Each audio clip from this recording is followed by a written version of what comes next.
The fuck? Go. Woo! We're live. We made it happen. Look at that, babe. What a chaos day here. Yeah, Cheers. it's been a lot. I think the theme of just saying that. Oh, wait, I need to start the YouTube live. Sorry, not the YouTube, the Instagram live. Yeah, you do that while we get some shit together. Hopefully people are joining soon. Sorry, really, life is chaos. Yeah. Life emergencies. But, babe, It looks like we're up and running. we're up and running. Yeah. All right, all right. Do you remember last night when we were out decompressing and talking about Big Bend and doing research, and I was like, you were supposed to tell me something, and I was like, oh, that's how we're starting tomorrow's episode with like, what the hell happened this week? Yeah. What was it?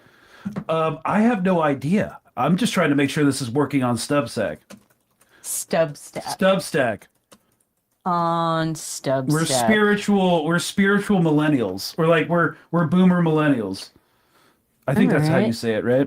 Trying to make your color look okay. Okay, we're color correcting right now. Oh, there we go. As That's people better. get in You're here. good. Yeah. As people come in, we are color correcting.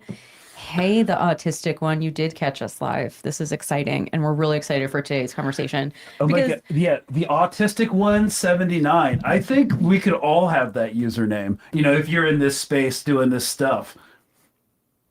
Or if you're just actually autistic, that works too. Awesome. So, yeah, guys, welcome in. This is episode 5 of our weekly live stream. We're happy to have you here. Check sound a bit echo-like. Okay. If someone's getting a little echo, is anyone else getting an echo? I just wrote down notes for 2 writing ideas. Like, okay. Yeah, Greg. So that was I had a question that you didn't answer.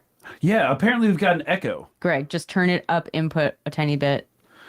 Just turn up input 1 a tiny bit. Input 1's already blasting. Yeah, that's blasting. That's loud. That's loud. Els is our producer. I can't listen. Turn it down. Okay. They're telling me to turn it up Okay, more. well, that was just very down. I should be in charge of this. Okay, yes, you be in charge. You went to school for audio Yeah, journalism. I do say I should be the one with the focus, right? Okay. Okay. Continue talking, my love. Okay, I'm continuing to talk, and everyone's continuing to filter in. Okay. And yeah. Sounds good in Belfast. So whoever's getting the echo, that's you. Thank you. Okay, that's what we're deciding.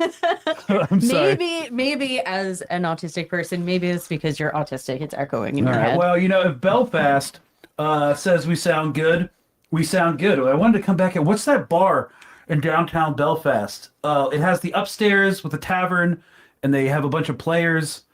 Oh my God, there's probably a zillion of those in Belfast. But I was just there last year. What is it called? I don't know. It's like...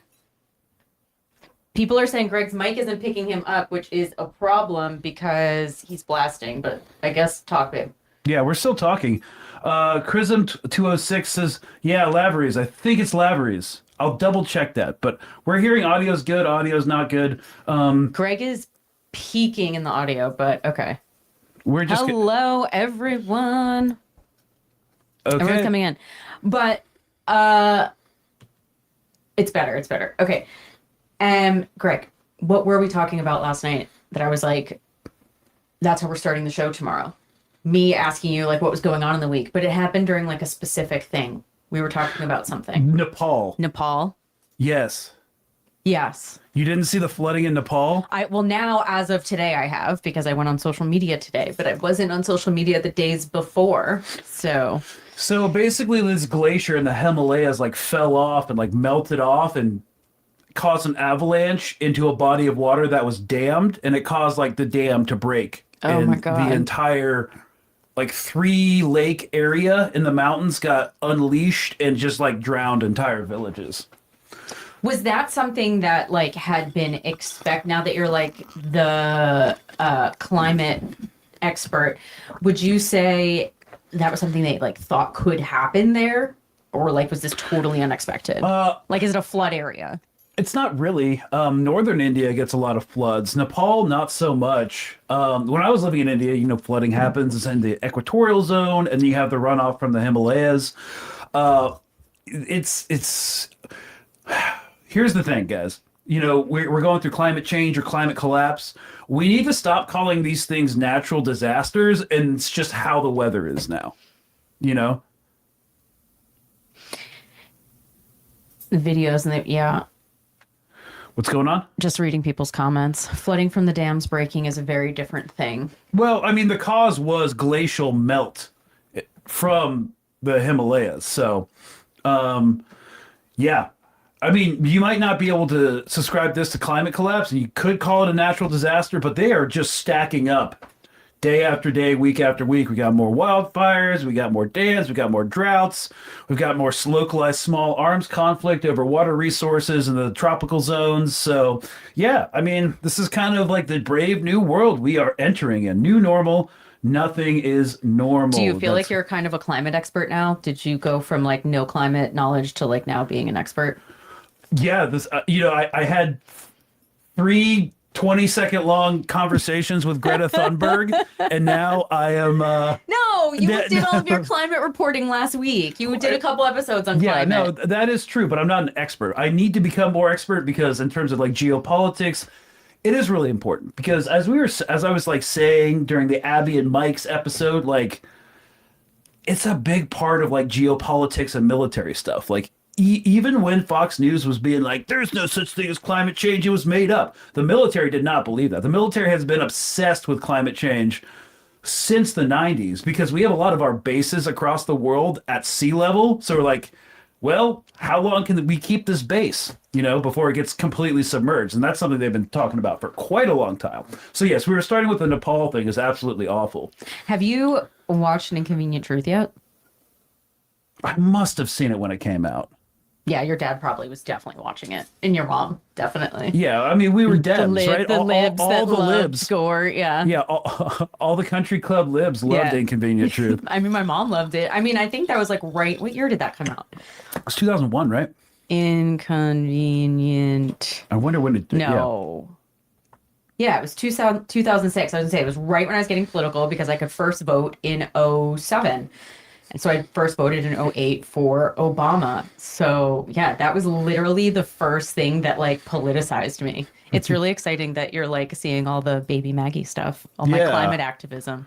Well, I saw Earth's greatest enemy. I saw that like 3 times because I was on 3 different panels for it. And I was like, wow, this is pretty serious. And again, news...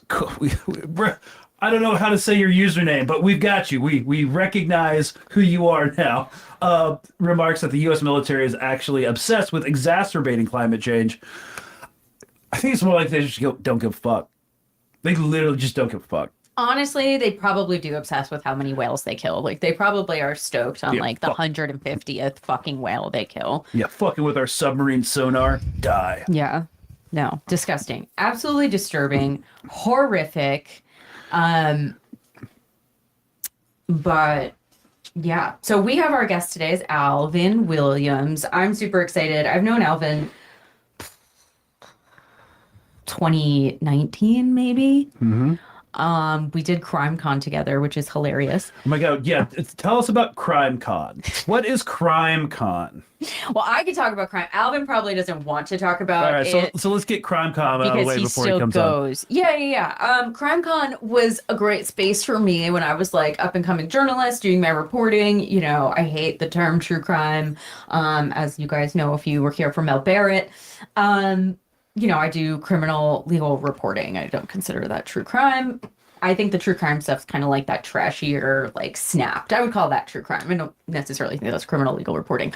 But anyway, so CrimeCon, I was promoting a podcast I had and met Alvin online kind of through the space. And I literally noticed how white the quote true crime space is. I don't know if anyone else has noticed that, but it's a lot of white people caring about white people and uplifting white people. So I loved his podcast. He's fucking funny and brilliant. And I was like, yo, you should get your ass to CrimeCon and represent. I mean, isn't that kind of endemic of the entire true crime world? That's what I said, yeah. It's just a bunch of white women obsessing about serial killers. Well, like Nancy Grace headlines. So here's the thing. I would not say it's people obsessing over serial killers. Yes, there's those people, but like CrimeCon is I haven't been in years. So it was a beautiful event. There's families who are advocating for missing loved ones. Like, I got a lot of people's cards being like, hey, can you tell this story?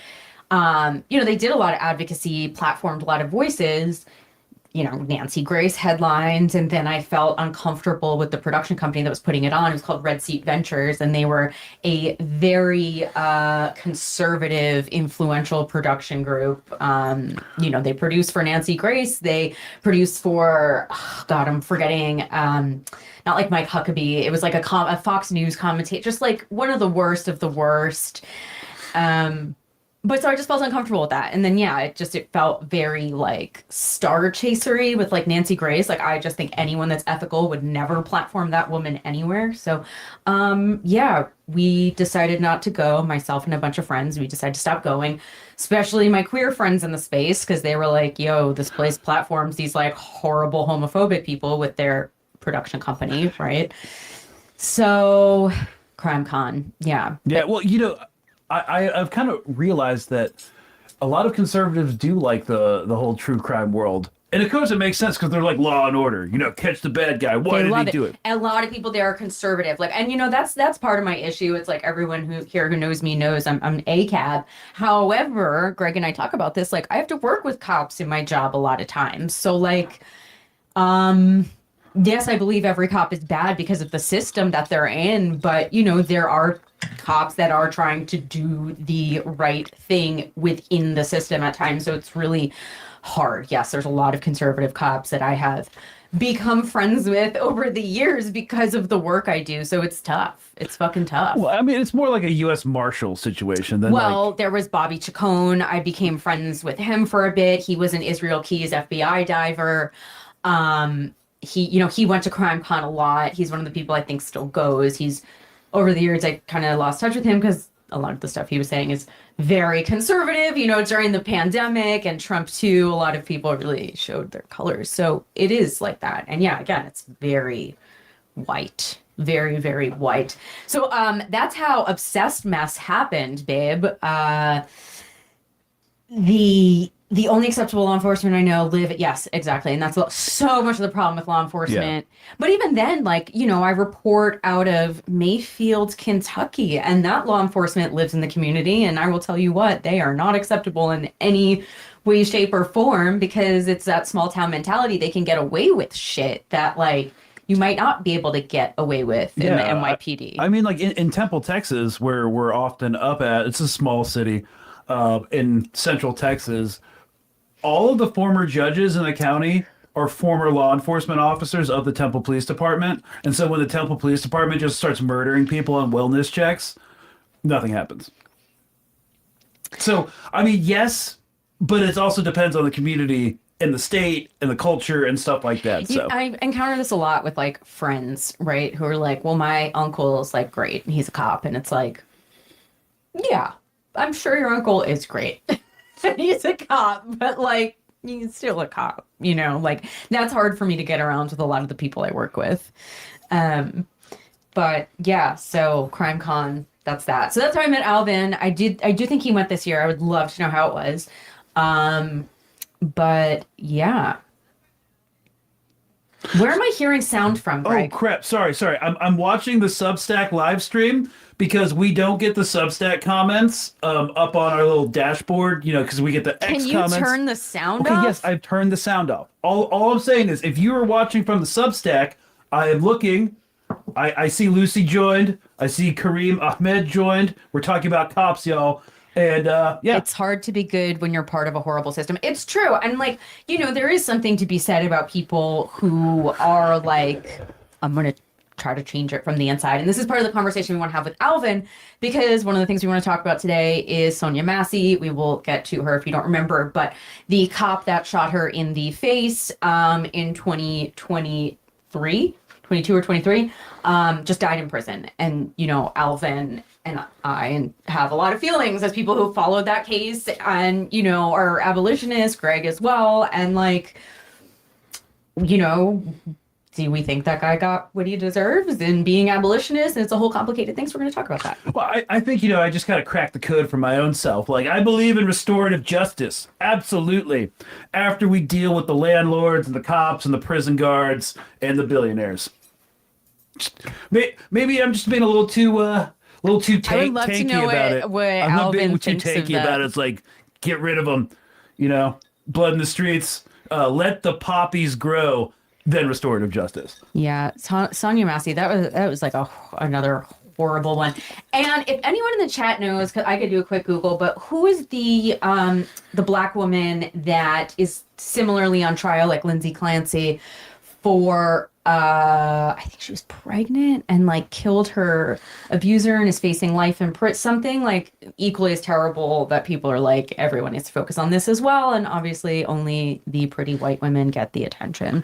Yeah, but it's also not great attention. I mean, it's getting a lot of attention. The Lindsay Clancy one is good attention. Okay, yeah, it's good attention. However, it's different than Casey Anthony was back in the day. Oh, yeah. And I don't know, like, you're kind of like in support of the movement that's going on, like actually listen to women about their mental health, and this shit's real. Because I follow right-wing people just to see what the conversation is, like there's a bunch of white wing like Catholic influencers who are like, it's got to be so hard to be a man these days, where the entire conversation is like, is it okay for a woman to kill your children? And it's just like they're on the red pill grift. So yeah, and then all these these like guys who I thought were like on the level in the Palestine movement, but just went in the wrong way. They're now looking at the Clancy case and being like, this society's so morally bankrupt. Seriously, you've seen this in your feed? Oh yeah, you haven't told me this. I don't know about Clyde. This. Ugh. Yeah, it's like, what a nauseating human. Okay, well the thing is, like, they're all picking up on this because they think we're normalizing child murder for quote unquote wokeness. Great. I can't wait for them to ignore their wives' mental health issues. There's Alvin. There he is. All right. We're going to bring him in. Hey. Oh, shit. This comment's still up there. Oh, can't hear you. Uh-oh. We've been having some sound issues. Well, let's see if our producer can hear you. Incredibly interesting. We'll have our producer figure it out in 1 second. We're just going to leave you up there staring at you very strangely. Yeah. Yeah. Incidentally, if you do go to settings, you have audio options. No, tell him to check his inputs and outputs in StreamYard. Yeah. Do you normally use StreamYard? No. Okay. Yeah. Go check your inputs and outputs. So guys, if you're just listening to the audio, we are, just winging it. Technology's great when it works. AI is great when it's not trying to kill us all. But that's the problem. Back in the day, we used to have actual studios where everything just plugged in. You weren't like fucking, like if something was unplugged, you knew it. Nothing was virtual like this. Now everything's a friggin' app. The little gear icon on the bottom, click sound in the sidebar, Alvin. Check the mic and speaker drop down to make sure it's correctly selected. Do you see bottom? There's the little gear, like settings. Click that and click audio. Babe, how do we get rid of this comment here? What comment? It's hard to be good when you're part of a horrible system. Oh, you get the audience is watching us learn how to use StreamYard in real time. You just click on the comment and it unpins itself. I clicked it. Or you got to click it in the chat, I guess. Yeah. Alvin, there's the little microphone head icon. Did you click that? Yeah. Oh, now we got you. There it is. You can hear me? Now we hear you. Am I heard? You're heard. Boom. We got it. I knew just what the fix was. I fixed it. I'm going to take credit for it. Oh, what's going on, guys? Hell yeah. What is going on? We're so happy you're here. We have a lot of viewers, more than usual this time, babe. Yeah, we're picking up traction. It's because of the consistency. Not with our technology working, but at least we show up here every Thursday night. Okay. Yes. Yeah, it's more of a vibe thing. I feel already just in the short time. It is. Alvin, this is my partner, Greg. You guys have not met, but Hi, Greg. he's heard a lot about you. Hey, Alvin. Good to meet you. We were just talking about the dynamics of CrimeCon. I said, you still go, maybe didn't want to add input, but I gave my input on Nancy Grace. The whole Nancy Grace of it all was my opinion. I do not go anymore. You don't? So I'm open to talk about whatever. It's a strange environment for sure. It's like this mutually exploitative. It's like going to a One Direction concert for crime. It's just weird. Like it's very odd.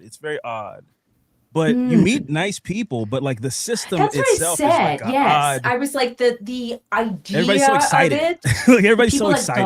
go- Well, when was the last year you went? Like, what was the latest? Vegas, vibes? but like Vegas, like 4 years ago or something like that. Oh, They just went to shit. Vegas again, I think. They Which did. again, They did. Oh, so it's been a weird minute place. for you. Yeah. So like weird place to even do that. It was like the same weekend of the NFL draft. So it was a weird town. Oh, A lot of moms and like victims, and then football. It was just weird. It's weird. yes. It's a lot of like moms with dead or missing children, and then you're like, I'm also a celebrity taking photos, and this is really weird. And by celebrity, I mean like not, so it's even weirder. But like they're when you say celebrity, they're known in like the true crime community. Well, yeah, it would be like me and Alvin. Like we're not celebrities, but like it's weird. You have like a family that's like, please cover my podcast story, and then someone or like my daughter's dead missing story, and then someone's like, take a photo with me. Oh my god, I'm so excited. I love you. You're the best. Well, here's the thing. It's a lot of women. So all of the attractive men, Alvin, get a lot of lines of women that love them is what happens. It's weird. Well, I'll tell you like this. Chris Hansen, the man. Like, like I feel like he's a controversial journalist, but To Catch a Predator guy. He doesn't. Yeah, he doesn't know. Yes, I know who Chris Hansen Okay, is. Yeah. No, it's not his world though. So if he doesn't know, it's not surprising. No, I do more geopolitics podcasting, but I still know about the old dude with the camera crew who goes up to the kitchen take a island seat. with his like stack of manila folder. It's like, what are you doing here, buddy? Yeah. What's Sit going down on? for me. I forget what Someone he said says. one of the Hansen brothers. Yeah. Absolutely. The one that catches predators. Okay, babe, you got the video ready? Yeah, and then maybe we can get a bio, but video first. No, I'm about to do the thing, and then you. Greg refuses to teach me how to use StreamYard because It's not it's a like power this. thing. It's It's a a time power dynamic. It's not So a like power he dynamic, I promise, refuses guys. to teach me. Okay. sure. So, Breadcrumbing you, hey, yeah. y'all, this is Hope This Finds You Well, a show where our existential dread meets and one email could send you buffering forever. I'm Maggie Freeling. This is my partner in life and love, Greg Stoker, and we hope this finds you well. We're going to talk about everything tonight. We're going to get to it on the other side of this video, so grab whatever helps you chill, and we'll see you on the other side with our guest, Alvin Williams.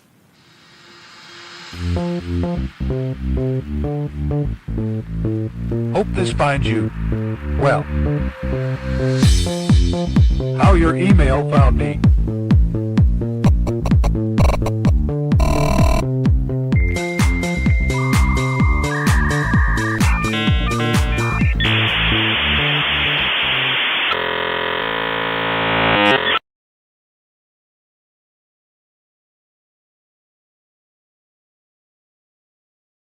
Okay. Wow. Did you love it? That was awesome. Yeah, we're trying. The kids are all about Y2K. Like what we were He doing always in says junior the high. kids, but I'm like, it's me. I'm into Y2K. It's me. That was perfectly like kitschy and retro and cool. I loved it. Yeah, well, we're trying to do this podcast with like homies that are activists and like live in this space and see horrible things every day or live horrible things every day. And like, we want to have fun and talk about those things and like how we all survive in this nightmare hellscape. For sure. Understandable. So how are you doing, Alvin? What is new with you? What's going on? Oh, well, I'm selling beef on TikTok. That's like my new way to get by these days. That's Are the you new big hot on thing. TikTok? Because you've gotten big on Instagram and I don't have TikTok, so I unfortunately don't see it.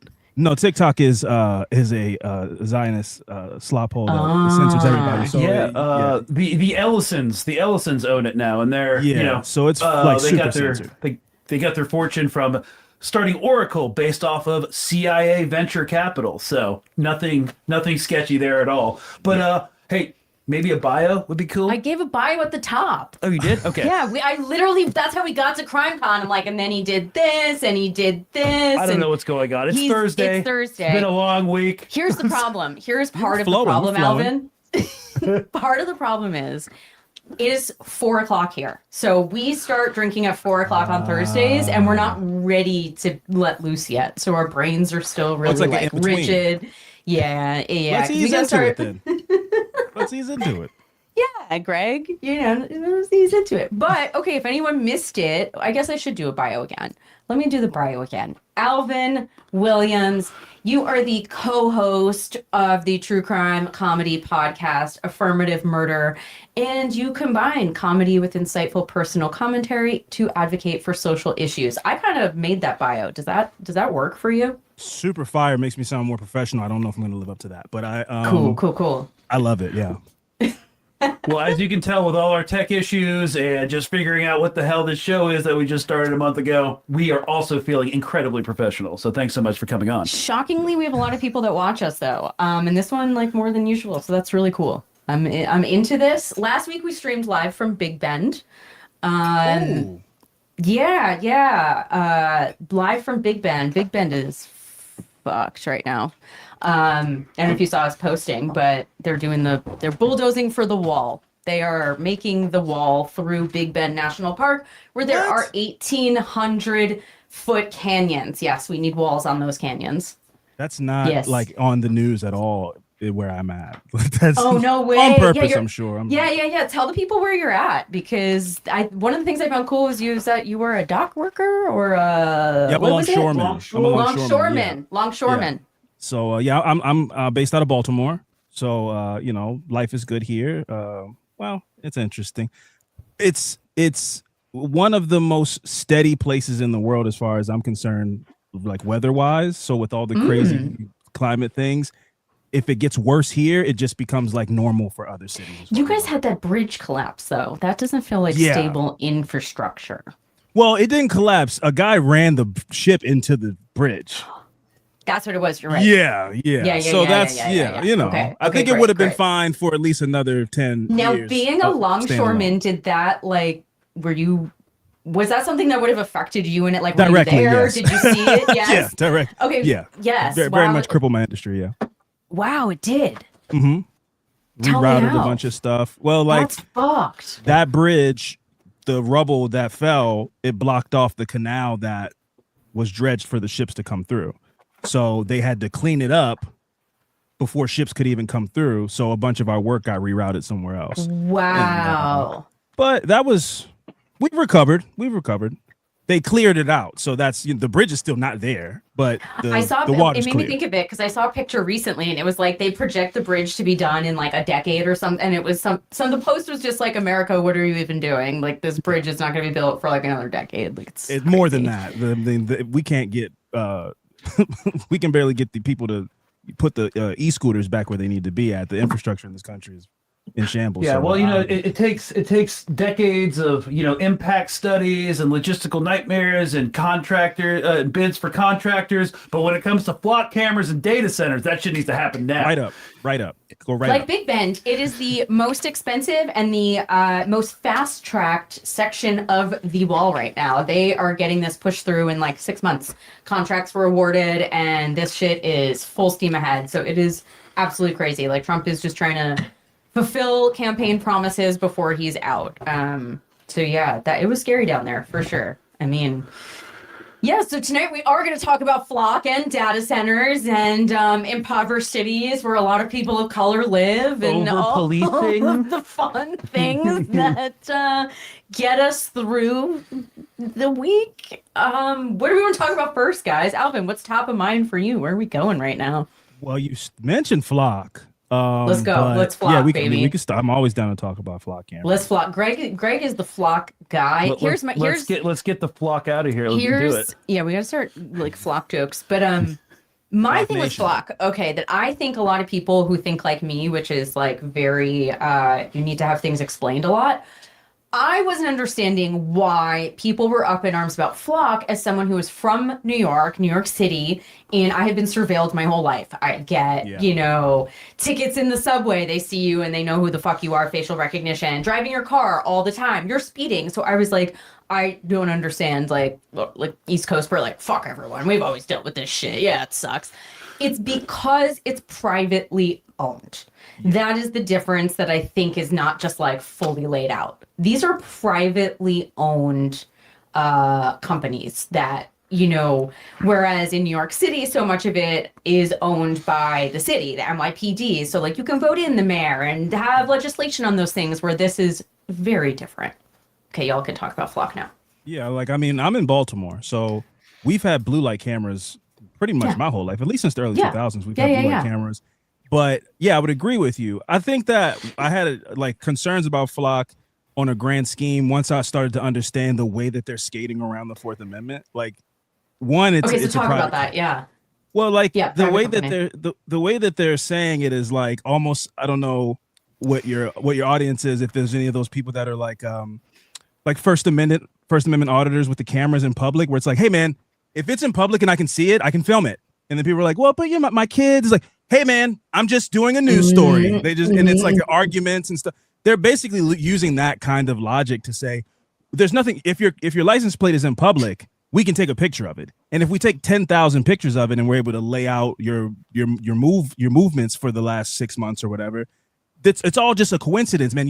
There's no expectation of privacy in public. But like that's what you are tracking people. You're not just coincidentally taking 10,000 pictures. Like that is what you're using it to do, is to track people's location. So like it's like this weird, way to like skirt around people's amendments and rights.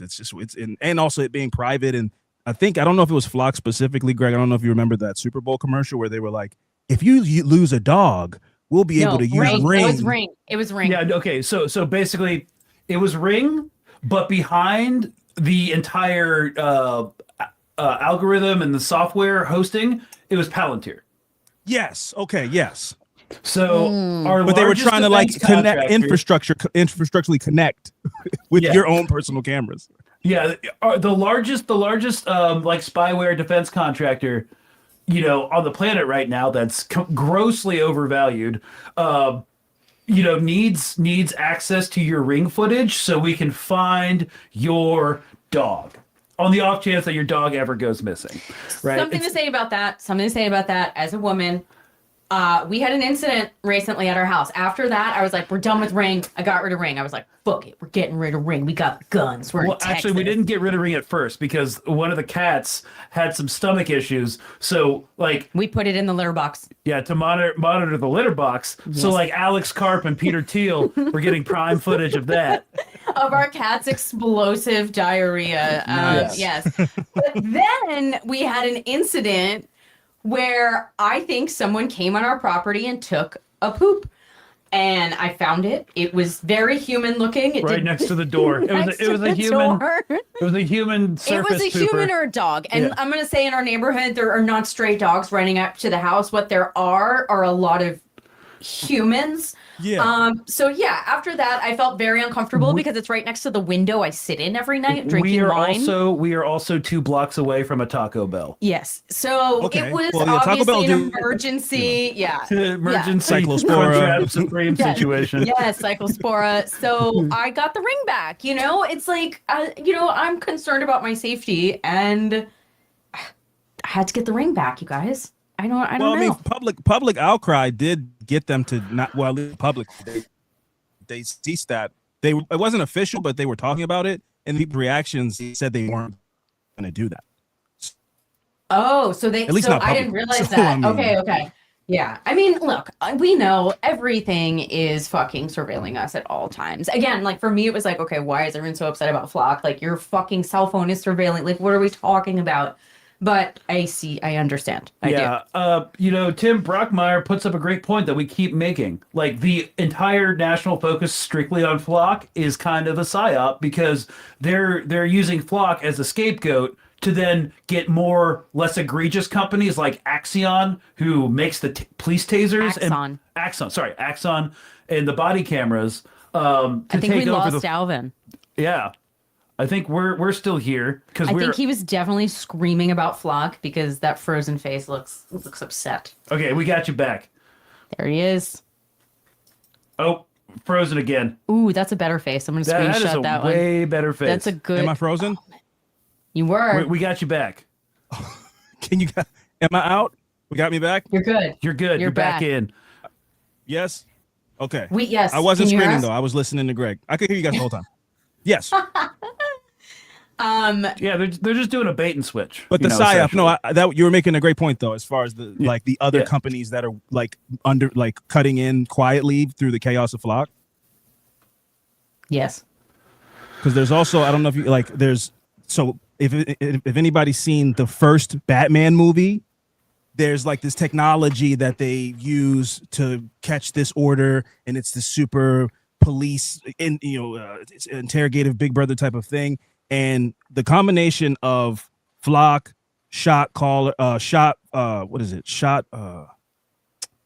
have these cameras that they're listening for gunshots, and when they go off, the police department, they arrive like arms cocked and ready. It's shot spotted. Could it be a pop tire though? Yes, that's. I mean the statistics on like if out of 8,000 reports and showing up to something, it's been everything from a car backfiring, fireworks, nail guns. But they show up. Shot caller, shot spotter, shot caller. Yeah. They're trained to like when that alarm goes off, you come out guns drawn. Right. Wow. So, but like the percentage of like, it's like a little bit under 1% of the time out of 8,000 cases where it was like actually somebody with a gun. So, but if you combine that and Flock and all of these things, they're trying to get to this national system of like predictive policing. And that's just not going to work because all of this stuff's been designed by like inherently racist people. So it's just going to target. Are the Flock cameras similar to years ago where they were talking about, like the racist facial ID recognition? Is it the same kind of system that is just I would racist? imagine. I mean, but the whole thing is like they keep saying it's an LPR. Like the entire point of it is to to like scan license plates. But like, come on, like right. Well, yeah, New York they have more than that. Like for sure, they have facial recognition stuff. Like it's so crazy. It's so nuts. Yeah, and then it's not just that too. Like this entire like gold rush for all of this government contract money for both militarism and the police state, the national security state, is actually kind of wild because the big lie that we told ourselves when I was still in like Ranger Regiment in the Army was like, we're going overseas to Afghanistan and we're fighting them there so we don't have like armed masked men in the street. And that was back in 2011. Well, that didn't work out. Yeah. Nope. And now we've got local police in school systems with not just Flock, but have y'all seen this before we get into like what Maggie's prep for the episode? Just have to talk about these fucking shot gloves, okay? Are you tracking the shot gloves? Oh yeah. Someone said companies are getting sued for facial recognition software. It ends up being racist every time. Yeah, it's always racist. It's fucking crazy. Well, yeah, I'll talk about. Well, there's a lot of reasons why that is, but yeah, the shot gloves are crazy. Hey, my name is Jeff. The shot gloves I'm the are founder of wild. Compliant Technologies, and we're here with Deputy Brobrecht from the Oklahoma County Sheriff's Department. And so today, we're going to do a demonstration of what we call CD3 technology. CD3 stands for Conductive Distraction and De-escalation Device. It's technology that most agencies can now use in soft empty hand control to de-escalate situations. Dan has got a pair of gloves on. We're going to do a demonstration. We're just going to act maybe like he's an individual. So when Dan grabs Deputy Brobrecht with the glove,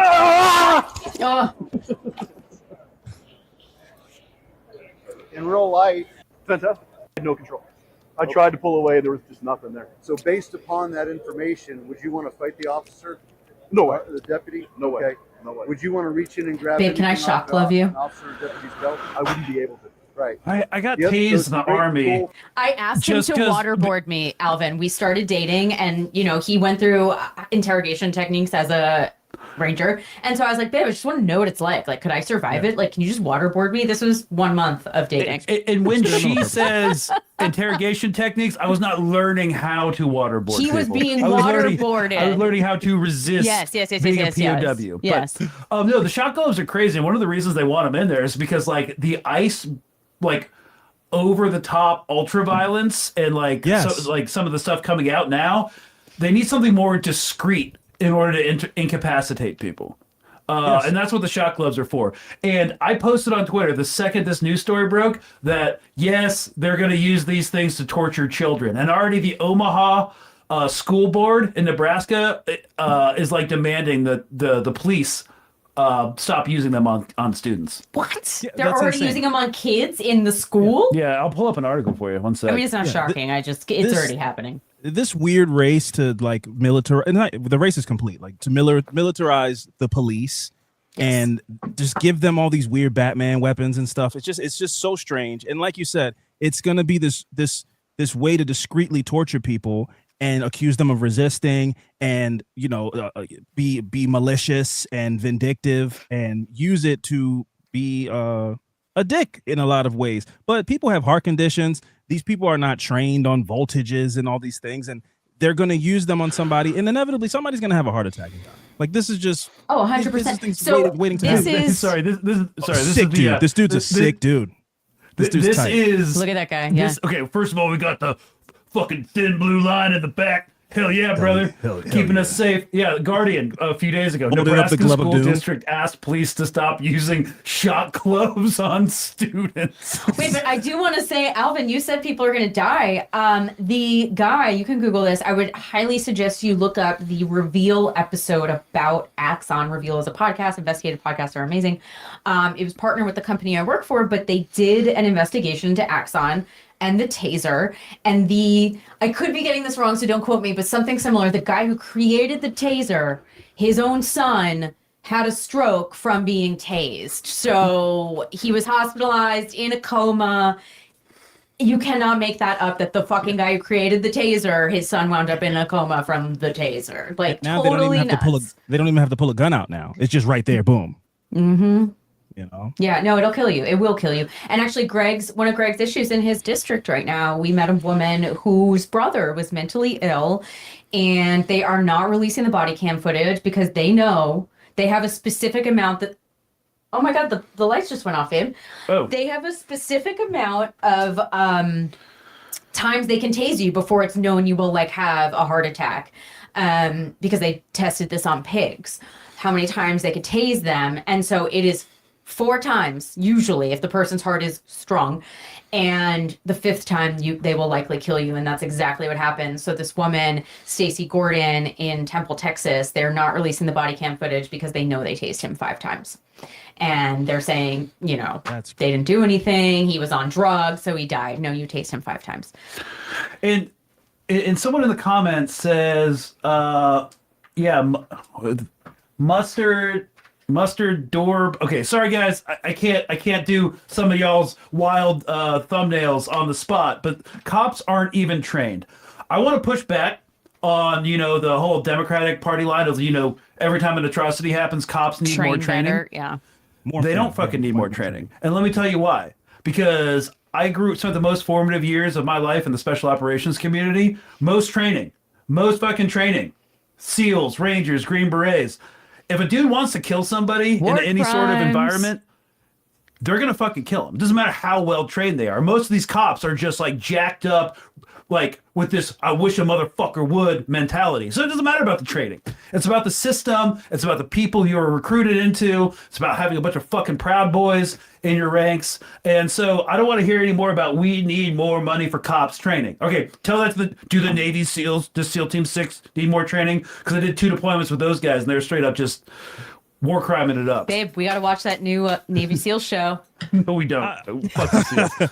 I would also argue that so much of policing in this country is being carried by Carl Winslow and Olivia Benson and Elliot Stabler and people's idea of these righteous good cops, and they just are trying to save people, when the most people who are recruited these days see you get to wear a bulletproof vest and drive around in a cool charge. In what world is the image of a police that we present to this country conducive to like getting people who care about people?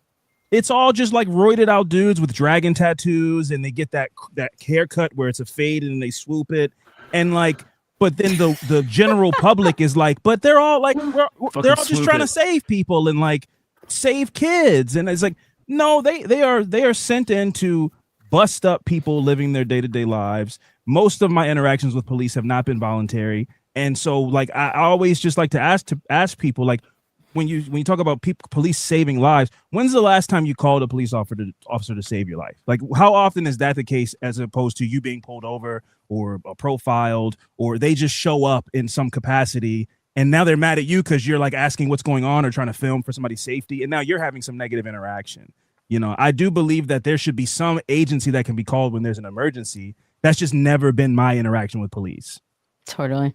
Well, the Supreme Court also ruled that they do not have a constitutional duty to defend citizens from harm. So that's another whoopsies. Yay! We love that. In fact, they're rarely held accountable for what they do.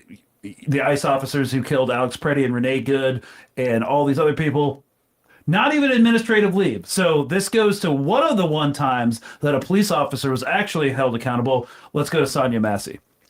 Yes, this is something that you want to talk about, Alvin. You had texted me, just about this. Greg and I were talking about it before too, just like idea of the three of us are abolitionists. And I would love to talk about, when someone like the shitty ass cop who, I wanted the Wikipedia article because you can see her face, which I wanted, and people can read about it. But basically, Sonya Massey, if people do not remember, she was a young woman, 2024. She called the police because she thought someone was in her yard. When the white police officers got there, no one was in her yard. They walked in the house. Everything was amicable until she picked up a pot of boiling water and said something like, Jesus, it was in the article, babe. I abjure you. Yeah, something like that. And literally he said, put the pot down or I'm going to shoot you in the face. And she did not put the pot of water down in her fucking nightgown. Babe, if you bring up that other article, or there's a photo of her in her nightgown, but he shot her. He shot her in the head. Yeah. And so I want to play this video real quick, the family reaction, Greg, because I haven't watched this yet, and it gives a rundown of kind of what happened. And I want to know the family's reaction to this fucking cop who was sentenced, convicted. He was 32 years old. I think he got 20-year sentence. Second-degree murder. He has now died in prison. And so what Alvin texted me was those feelings of like being an abolitionist and what we feel with this guy dying. So let's watch this video. It tells how he died, how she died, how she was murdered. Okay, 1 second. Because the tech issues combined. We didn't download it first. So we didn't download it first. Got it. Okay, hey, let me try to make this work. So anyway, Alvin, what would you Wait, like to say? Wait, we got the Chrome tab. I'm going to try to do this. Also share system audio. Allow. Share. Okay. As far as the situation goes, for me, like I remember seeing that video so vividly. And one thing I can remember is like how annoyed that they were at this nothing call. Like, like almost as if like it's a table comes into your server job at the 20 minutes before you're about to close. It was very much that energy where they were like what do we do? Like, what do you need? And she could feel the animosity coming off of the cop who eventually shot her. And she was already like, she was in the kitchen, and she said, I rebuke you, which is like, for me, like a very Tyler Perry movie joke of like, oh, your spirit is bad. You're bringing bad energy to my house. I can see her like, it's like a joke, that under her breath. Yeah. And he was like, what the fuck did you say? It was so like, he was so offended that she said something he didn't understand, and it escalated so quick. Like it got so out of hand so fast. Did you get the video, baby? I'm trying to make it work. Oh, okay. Anyway, it was a video of the family's reaction to him dying. But so he died of, seems like, colon cancer that spread to his lungs. When you texted me, we were like, or we were like, maybe it was, prison justice that got him, right? Like we were thinking that. And so that kind of is the conversation I want to start. Like, as people who don't believe in prisons, like both of us, we're like, fuck yeah, glad he fucking died in prison, and it's like, it's a very difficult feeling to it's complicated. Reckon with. What are you thinking on that? What did you feel when you heard that he died? Well, I didn't know it was a heart attack until you texted me that. So I even would say that's even a great PSA about prison abolition, which is the fact that my brain immediately went to he died in a violent manner in prison, like he was assaulted or murdered. Yeah. And that wasn't how he died. But we all know that that's something that happens in prison. But because I don't like this person, I was like, well, the horrible thing that happens to anybody who goes to prison happened to you, so that's fine. But that's not even what happened to him. So it's like it's very much a wake-up call to anybody who believes that bad people deserve bad things in prison. It's like, well, that didn't happen this way, but we all know the bad things that happen. And it's this quick reminder when you hear about somebody dying in prison, you're like, oh, you immediately go to he was stabbed a bunch of times in some broom closet or whatever. And it's like, nobody should be nobody should be going through that because of the boogeyman in your mind of like some guy who murdered 15 people and ate them or something. Like that's the justification for this Or, system. Also, I mean, if we're theorizing, he could have just had a heart attack because he was in there for 6 months worrying every day if he was going to get stabbed and killed and his heart just gave out. Was it a heart attack? I thought it was cancer. Was it cancer that led to the heart attack? Ooh. Hold on. Yeah. What is it says colon cancer that spread to his lungs. I did not read heart attack. Hold on. Let me find this. Okay, maybe I'm just making stuff up. Did you say heart attack? Or did it? Maybe. Babe, I don't know. This is not my He area of beneath the expertise. surface, Okay. He was he was going beneath the surface, I feel it.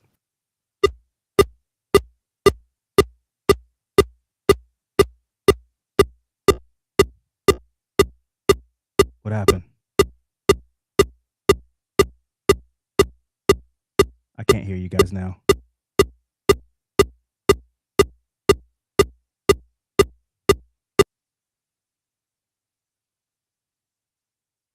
I can't hear you guys now.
It says everyone can see and hear you, but they can't.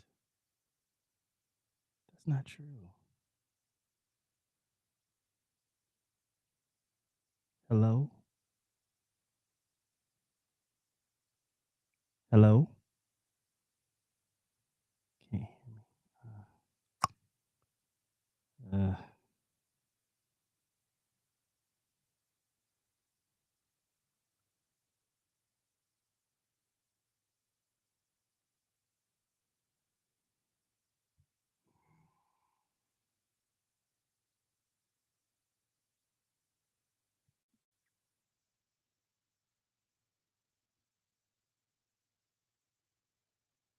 Yellow.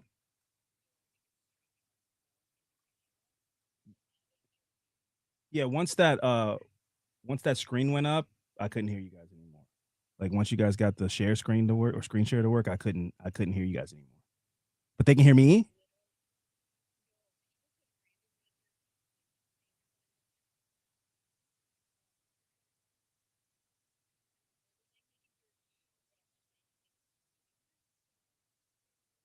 Oh, I'm okay.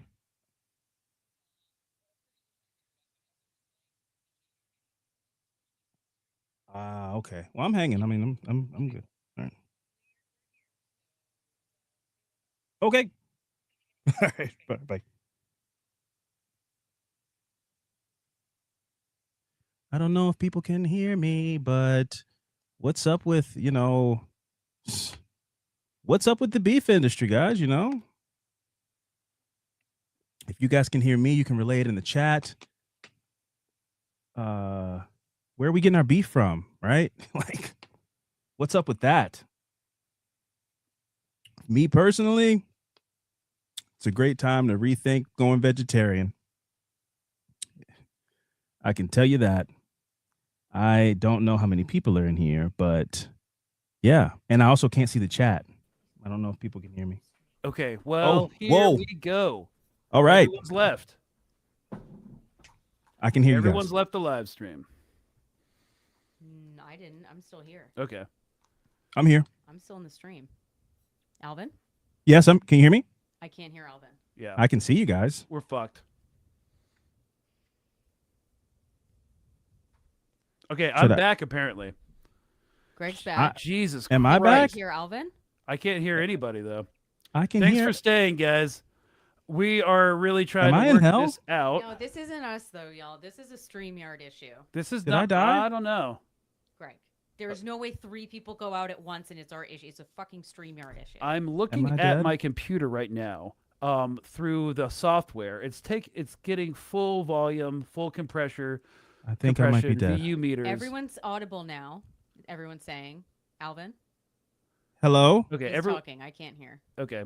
Can I be seen? Are you guys seeing me? Am I dead? Alvin is in hell, everyone. Alvin, can you see the chat? Everyone feels so bad for you. They're like, Alvin's in hell. Can they see me, guys? Alvin never Chat. left. Maggie's quiet. Alvin and Greg are regular volume. Maggie's low. Guys, we have not touched my volume once. Spam W's in the chat if I'm alive. Not touched my Can volume. they hear me? Closer into the microphone. Yeah, we haven't touched my volume, so I'm Hey, gonna is talk he talking to like me? this. But I still take the pop can't filter hear off. Alvin. Yeah. I'm going I'm gonna unprotected. leave it Hello? back. Okay, you do that. Dude, what? I have Hello? never had a problem with StreamYard. You guys know from Colonial Outcasts, we've been up for 2 years talking about imperialism abroad. Yeah, but it's never live. No, I have done Where's so Maggie? many Oh, live she's shows. there in the same It's house. insane. Oh my god. Am I having a stroke? Yeah, it's not even giving me an option for input or output. Hold on. But you can hear Alvin? Hello? I still can't hear anyone. They can't No. hear me. Can anyone hear me? Hello? Fucking Christ. Hello? Did you talk to the producer? Yeah. Too bad Alvin can't see the chat. Alvin can't see the chat? No. Why? Wait. Alvin, if you go to the comment section, if you go to the right side of the interface. Oh, you'll see chat, what's up, comments, chat? and Chat, then what's turn up? the You guys can comments see on. me? You hear me? We I'm cannot hear alive. you. At They least can't people hear say me? this is fun. What the Chat. Alvin, maybe we can communicate through the audience Chat. since we can't hear. Everyone says you're killing them. Yeah. Chat, We're- tell them. Okay. Oh, wow. Okay. Now Chat, we have some greed. Okay, we're gonna figure this out. Okay, Oh my God. okay, next topic, right? Clearwater 666. Hell yeah. Says the shot gloves did it. I don't Maggie's know. good now. Everyone can hear. I just can't hear. I can't hear. They can't, anyone. can they see me? Maybe But check your settings. Maybe something happened. I am checking Hold on. settings. Thank you. Somebody says they've Yeah. seen me the whole Even time. though Am I- I crazy? I feel like I'm crazy. Communicate through I the can see audience. them and hear them. Now they're on the same screen, but it's like I'm not here. Are they doing a prank like I'm a little brother? Are they little brothering me? I already did that. We're not doing that. Are they little brothering me? Are they pretending like I'm invisible?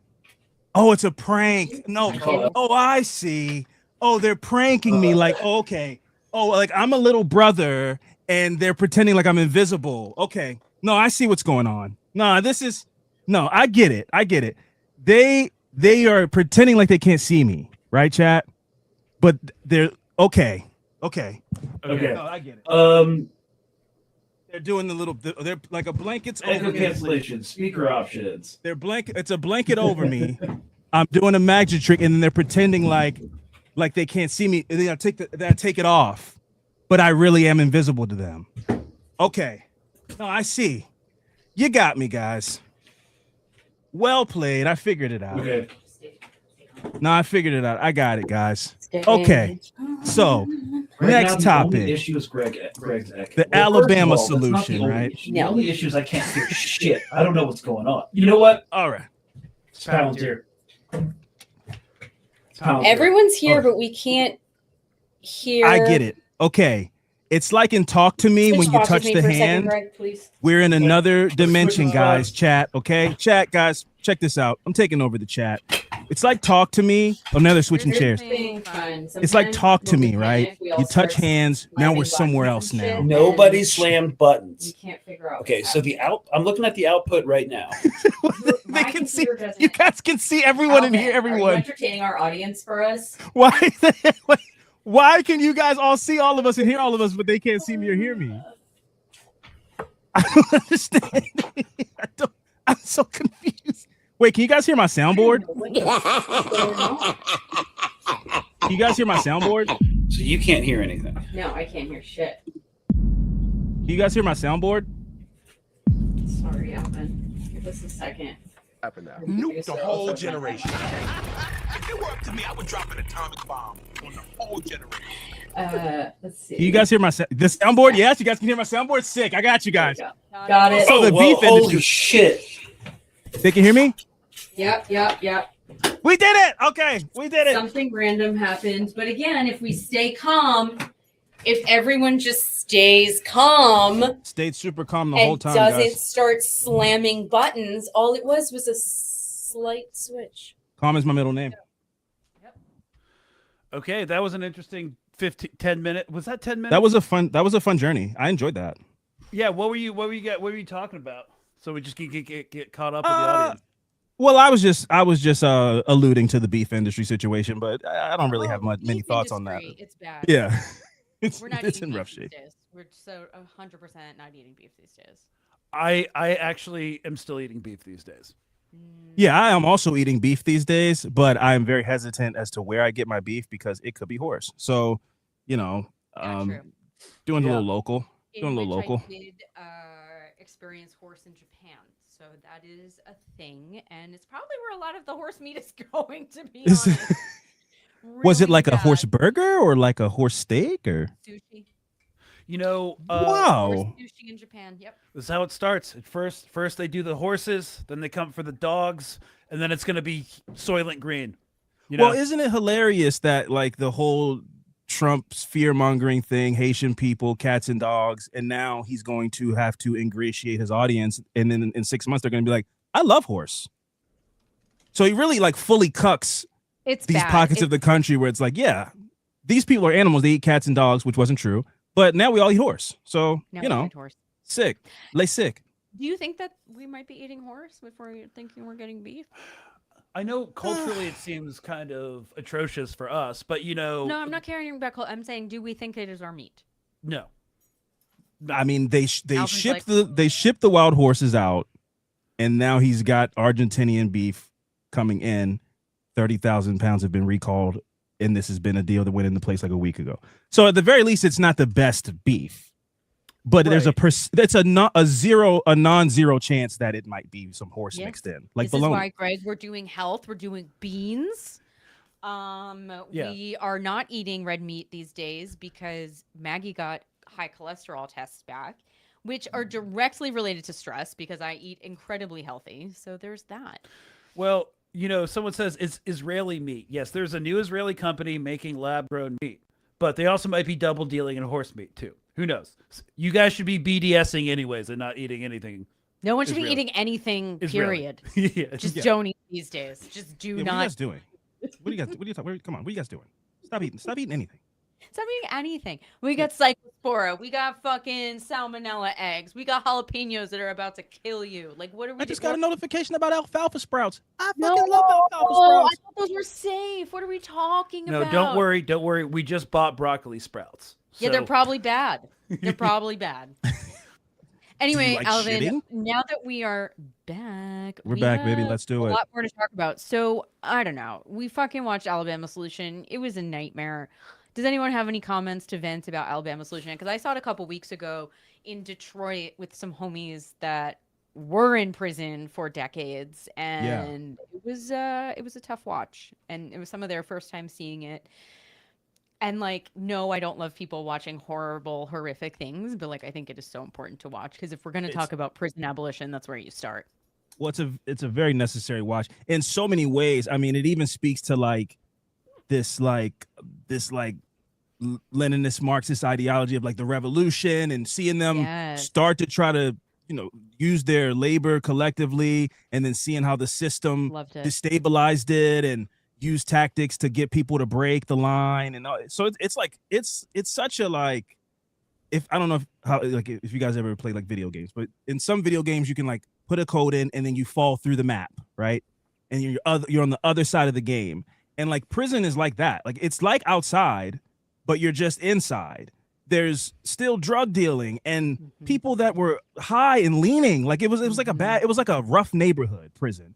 But the prison guards have like mea culpa on the whole thing because they're understaffed. So even if they're suspected of dealing drugs in the prison, they get like a slap on the wrist. So it's just like so many systemic things at play in that documentary.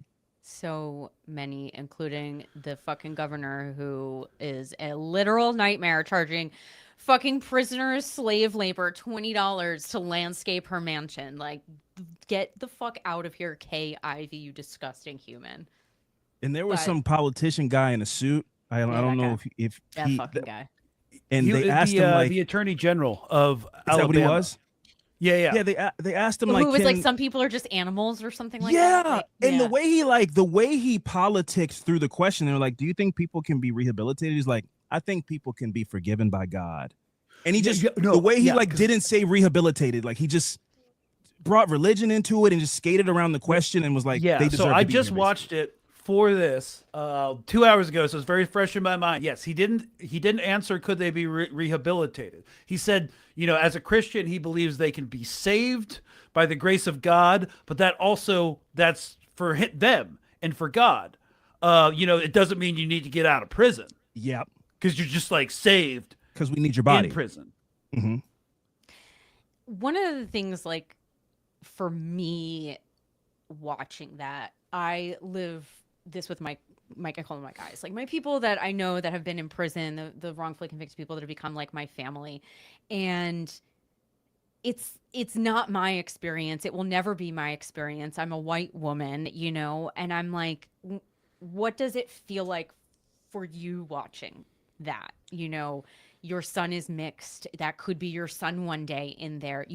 One of the most horrific things was the guy who was in the cell with the white guy. I'm blanking on his name, but he was about to get parole and they wanted him to tell the truth. And then obviously he got killed. Someone fucking killed him. He was in there for breaking into a house. He didn't do a nonviolent crime. He was criminalized because the color of his skin. So there's so much even beyond prison that, like, I wonder, what do you feel thinking about your child or Well, that's tough because I felt so much just seeing the way. So there's a part in the documentary that encapsulates my feelings around it, which is there was a guy who his labor was lent out to like a cleaning up a boardwalk or something, or like a bird sanctuary, and he's got an animal and he's wearing his state corrections facility jumpsuit, and he goes over to show this little girl like a rabbit, and the mom goes to take out her phone to be like, "Oh, what a cute moment, like this is so sweet." And it's like, in any other context, the state, the system is trying to convince women just like that people in prison are dangerous and they're monsters and they're trying to get out and rape you and all these things. But she saw this man, he's free, He doesn't have shackles on. Do you think she noticed though? Because it said state corrections on his uniform, but do you think she was picking up on that, or do you think she just thought he was a worker? But it almost is more heartbreaking if she didn't. That's because what I mean. he's like, to me, yeah, I was like, she doesn't notice. He's a prisoner. Yeah. So she's just interacting with him normally. If she saw the state corrections, she would have viewed this man so differently. Yeah. And he's than like, just looking at a human. You trust me enough to do this, but I can't go home to my family. Like, but at the end of the day, you're gonna send me back to prison. And then their like rate of paroles have dropped. So like, I'm not here to say that there aren't people who commit violent offenses and that there shouldn't be some place and some system that is meant to rehabilitate them, but prison is not that system. So, you know, if you trust them enough to send them out into the world to do landscaping or work at Kentucky Fried Chicken or take care of birds, then you must trust them enough to earn back their freedom at some point. Yeah. And it just doesn't seem like those two go hand in hand when you ask this attorney general about rehabilitation, and he's like, that's up to God. We're just here to use their bodies right now. It is. It's using, and that's this, like, I think for me, like, when I see it, like, I see incredible humans. Like, I don't look in there and see violent offenders. I think one of the things that's kind of profound in the doc too, you don't know what any of these guys did. I know some of them personally, so I know what they did. But that wasn't the point, right? Like, the point is not what these guys did and why they're there. It's how they're treated. And I think that was so profound. And so when I look at it, I see brilliant humans that have overcome far more than I will ever imagine in my life, that can accomplish so much on the outside. And just because of the color of their skin, they are criminalized. Like, that is what I saw. And that is so... Like, I was just saying to Greg, like, I don't think there's any way to reform that at this point. Like, prisons need to go. Like, they just need to go. It is a warehouse for Black bodies to be disenfranchised, and it has to go. But what about where are you going to put Jeffrey Dahmer? Yeah, that's what you saw that my Channel 5 interview. Did you? I think we may have talked about it. Yeah, where people are like, they don't see the bigger picture that they're humans, and that was made clear in the documentary. It's like, well, you shouldn't have commit a crime. Yeah.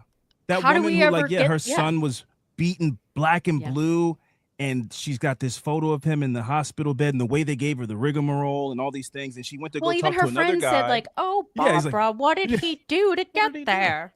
Did he do drugs? Well, then who fucking cares? He's beat to shit now."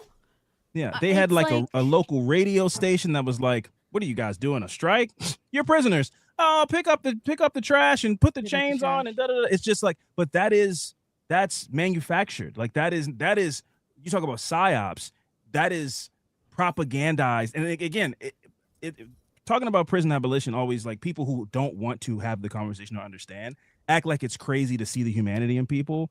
But it is crazy when you hear somebody's locked up to go, well, they probably like beat their wife or they killed a person. You go to the worst possible situation when there are people in prison next to a guy who you might think fits that category, who just didn't have enough money to pay some arbitrary fine, and they're in the same prison as that person. So any system that is taking advantage of both of those people mutually and putting them through the same hellish conditions, we have to have a conversation about reforming that. But seeing that documentary, it's like, yeah, you can't reform this, because they're like, how do we get you in here and then use you? That's the system. Well, their because solution, it's not to rehabilitate you. Their Alabama solution was build more prisons. That was their Alabama solution. Build bigger prisons. Well, and the states' rights argument is crazy too. I mean, that's straight out of the Confederacy. Yes. What is it? I mean, Kay Ivey looked like she was straight out of fucking Confederacy. Dare to defend our state, or whatever the slogan of Alabama is. That is Confederate talk.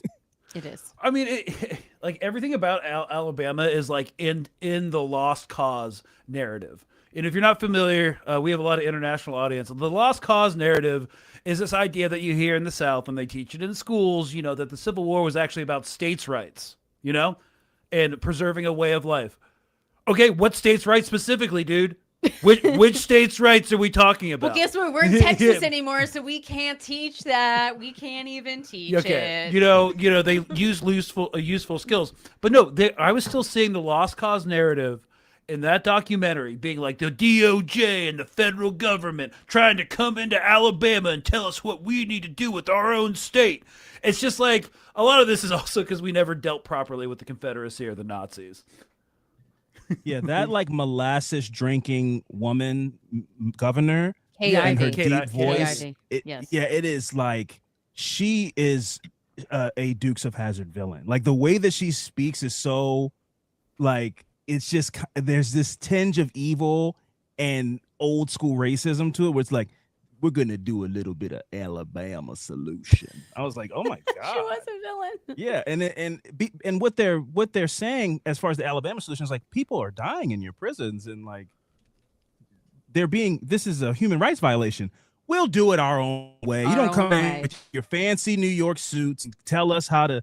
All just like it's no point. That's not us, though. No. I mean, it could be us. That city nonsense. Am I gone? No. Am I You're gone? back. No. Am I gone? Oh. Yes. Okay. So, Alvin, someone did just bring up one of the things we want to talk about. Okay. Yeah. Everyone said If you I'm froze, here. but you're back. You're back. You're back. Okay. People just brought up. They said the lynchings, or what some of us believe are not suicides. This is a whole thing I wanted to talk about. I actually just told Greg we were going to transition to Gary, but since someone just brought this up, have you been following this? Because I really haven't, and I just see the headlines, and I'm like, what the fuck is going on in 2026? There's at least 7 documented cases of Black folks found hanging from trees being ruled suicides. Yeah, you got Kyle Basinga, Gerard Jackson, Tonia Miller, Juliana. Okay, first of all, hanging yourselves is not normal for like women in general, but for like Black folks, it's even crazier. From a tree. From trees, yeah. So like In one public specific, places. Yeah. one specific one because I this narrative like it started for me. There was a story that happened last year. This guy named Trey Reed. He was found hung from a tree on his campus at Delta State University. That was the first time I was like, Black people don't do this. And there's the case of the young man who got arrested at Rikers Island for allegedly stealing a backpack. It turned out he never stole the backpack. Oh my God. He did 3 years and killed himself. Yeah. I reported on that back in the day. Yes. I'm totally blanking. I feel so bad. I'm going to Google it. But the point is, he did hang himself. He asphyxiated himself in his closet. Khalif Browder, yes. So like, I hesitate to say like, I have a conversation about mental health in the Black community. I'm not here to say that Black people don't struggle with mental health and that Black people don't commit suicide. But at the rate specifically that you're telling me that Black people are hanging themselves from trees because of public depression trees. Yeah. And one of the ones that have happened this year that I'm like, what are we talking about? Is Tasia Fortune. She was found hanging from such a high point in a tree or a light pole that they needed to get a man lift to get her down. So what are we talking about? Like that's still being investigated, but a lot of these cases are immediately ruled a suicide. No foul play is thrown around very quickly, and so there's no need to investigate any further. And after having a conversation about flock cameras and the police state and all of these things, there's never footage. And I'm not saying I want to see footage of these people committing suicide. I'm saying show me them walking to the tree. Show me them walking with a bag in their hand or making their way to the area. Just show me that to shut me up. Yes. Because if not, you're not going to be able to silence people with like, hey guys, you guys are being conspiratorial. This is crazy. You're not going to tell me that Black people at this rate are hanging themselves. There's like 7 this year. So I found more. I was actually doing some deep research on this. I found more than just 7. I found there was also like a man. I don't know how this happens. I don't know if you came across this one. One of the ones was an unnamed young man in Raleigh. Like, how is he unnamed? I think there was an unhoused young man that was found from it's like, what are we even talking about right now? Like, there are even just 3 Black folks hanging from trees would be egregious. There are now at least 7. I'm counting 8 or 9. that cannot be a coincidence. And so that brings us to Nolan Wells. I mean, can you break that down? Do you want to give the real quick? Can you contextualize it for? Yeah, I was for just the saying. folks Do you that- want to give the rundown of Nolan Wells, or I can do it? Yeah. Do you? Okay. Yeah, I know enough to lay it Okay. out. Sure. So Nolan Wells is was a young Mississippi teen. He went out for 4th of July with a group of friends. As somebody who grew up in the suburbs, I'm very familiar with the dynamic of being like the only black friend in the dynamic, and so he went missing after boating on 4th of July. His parents released a statement was in saying Alabama or Mississippi. Mississippi. Okay. Yeah. They released a statement saying our son's missing. This picture comes up of him being in the middle of two young white kids on a boat, and immediately black people, our gear start turning. Like, this is odd, like what do you mean he went missing and they can't find him? And they went, whenever somebody else gets home, when you all went out together, that's very much a red flag. Should be a red flag for every community, but for me, like, I can only speak like culturally my life. Like, if I go to the mall with my friends, everybody's coming back together. There's no Okay, tell me what that is like, being the only of a friend group. Man, okay. So I grew up in Baltimore, and I went to a predominantly black school for 2 years of high school, and I went to a predominantly white school for the last 2 years, which are very much more I never formative. asked you, did you go to where Adnan went? No. But I did go to middle school out in that area, Okay. like the Woodlawn area. But Woodlawn, right. as we know, like junior and senior year, that's when you're partying, keggers, and all that whole stuff. So black people don't do stuff like that. We go to, we go to parties, dance in a PAL center or a boys and girls club basketball court. They let us get it, and we having homes where everybody can come and drink, and that's just not. That was a very like cultural shock. So when you ask me what that's like, it's very much like you're invited to something. There's these unwritten rules of like, you don't just invite anybody. Like, if you have other black friends, we invited you. Not everybody can come. Like, there's this weird silent dynamic at play. Did you think about safety? Because that's a lot of the conversation now is like, a lot of these parents being like, we tell our kid about being the only black kid. I told this story on my podcast about two friends that I hung out with. And one night we were, doing some illegalities, a little smoking, a little drinking. We're like 17, senior year of high school. They decide they want to go for a drive and smoke because we're at his parents' house. So we hop in the car, we go driving. It's the middle of the night. They drive out into the woods, right? And my ears perk up because I'm like, well, why are we out in the woods? I did not think of it as what are they trying to kill me? But my ears perked up. I'm like, my senses are about like, why are we in the woods? I thought we were just going to drive to Burger King or something. So now we're in the woods. They park the car. We get out of the car. We end up walking down to a dock. There's water. The moon's in my mind, like looking back, I was like very like ominous. But they go, they're just far enough away from me that I know that, and I'm giving them too much credit, but I know they're talking like they're far away from me, but they know I can hear them. And so I'm just like on the dock. I'm like high or whatever, but I'm pretending like everything's all good, but I hear them talking. And they go like, "Wait, what if we just like push them in the water right now?" Fuck. But like, I don't know if I'm describing it correctly. Like and I'm giving them too much credit, I guess. But like, it felt like they know I can hear them, but they're pretending like they're having a little sidebar. But then to like intimidate you, maybe like they know you hear them. See, to this day, I don't know why. Because they were your friends. This is like I think this is what's crazy for people to understand about the Nolan Wells situation. These are your friends. Yeah. But I turned around, I was like, it was like a what? And they're like, ha ha ha, just joking, man. And we got back in the car a little bit later, a couple minutes later, and we drove back to their house and whatever. But it was like when this happened, that moment came back to me where it's like, yeah, like they didn't consider, because what it is these kids may be innocent. And I didn't finish describing, but they went out, and by Monday his body was found. All the kids lawyered up, they deleted their social media, and now they're doing this PR campaign, and they're making all these moves where it's like, at the very least, you're not good friends to this kid. And you're not considering that if you are saying you left them out there, you left a young black kid on an island out in Mississippi in boating culture, which if you know boating, there's not a ton of.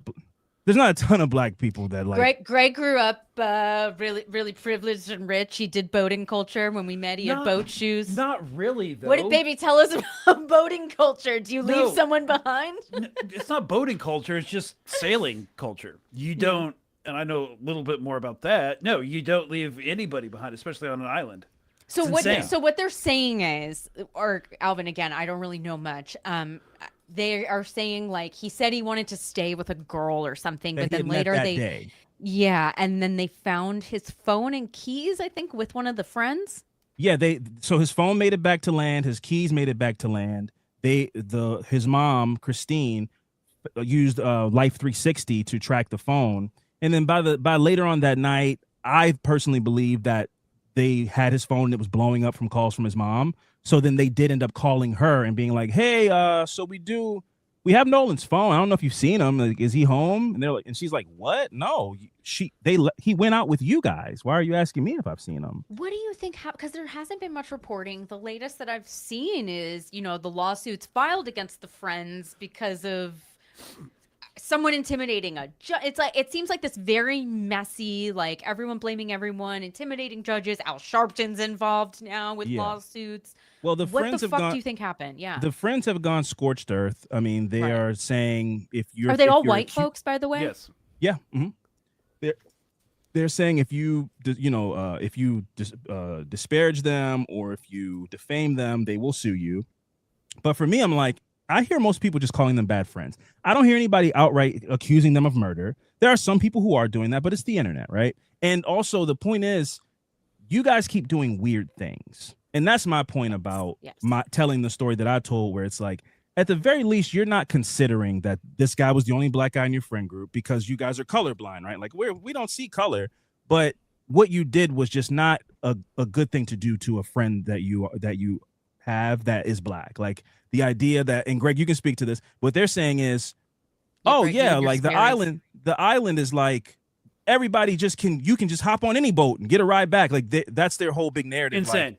Like we left him because he said he didn't want to go at that moment. Though, because because what if no fucking boat comes back? Right, but like what if he did it was a party, but it was a party boat like area. There was other boats, but still, like I don't. You break it down, Greg.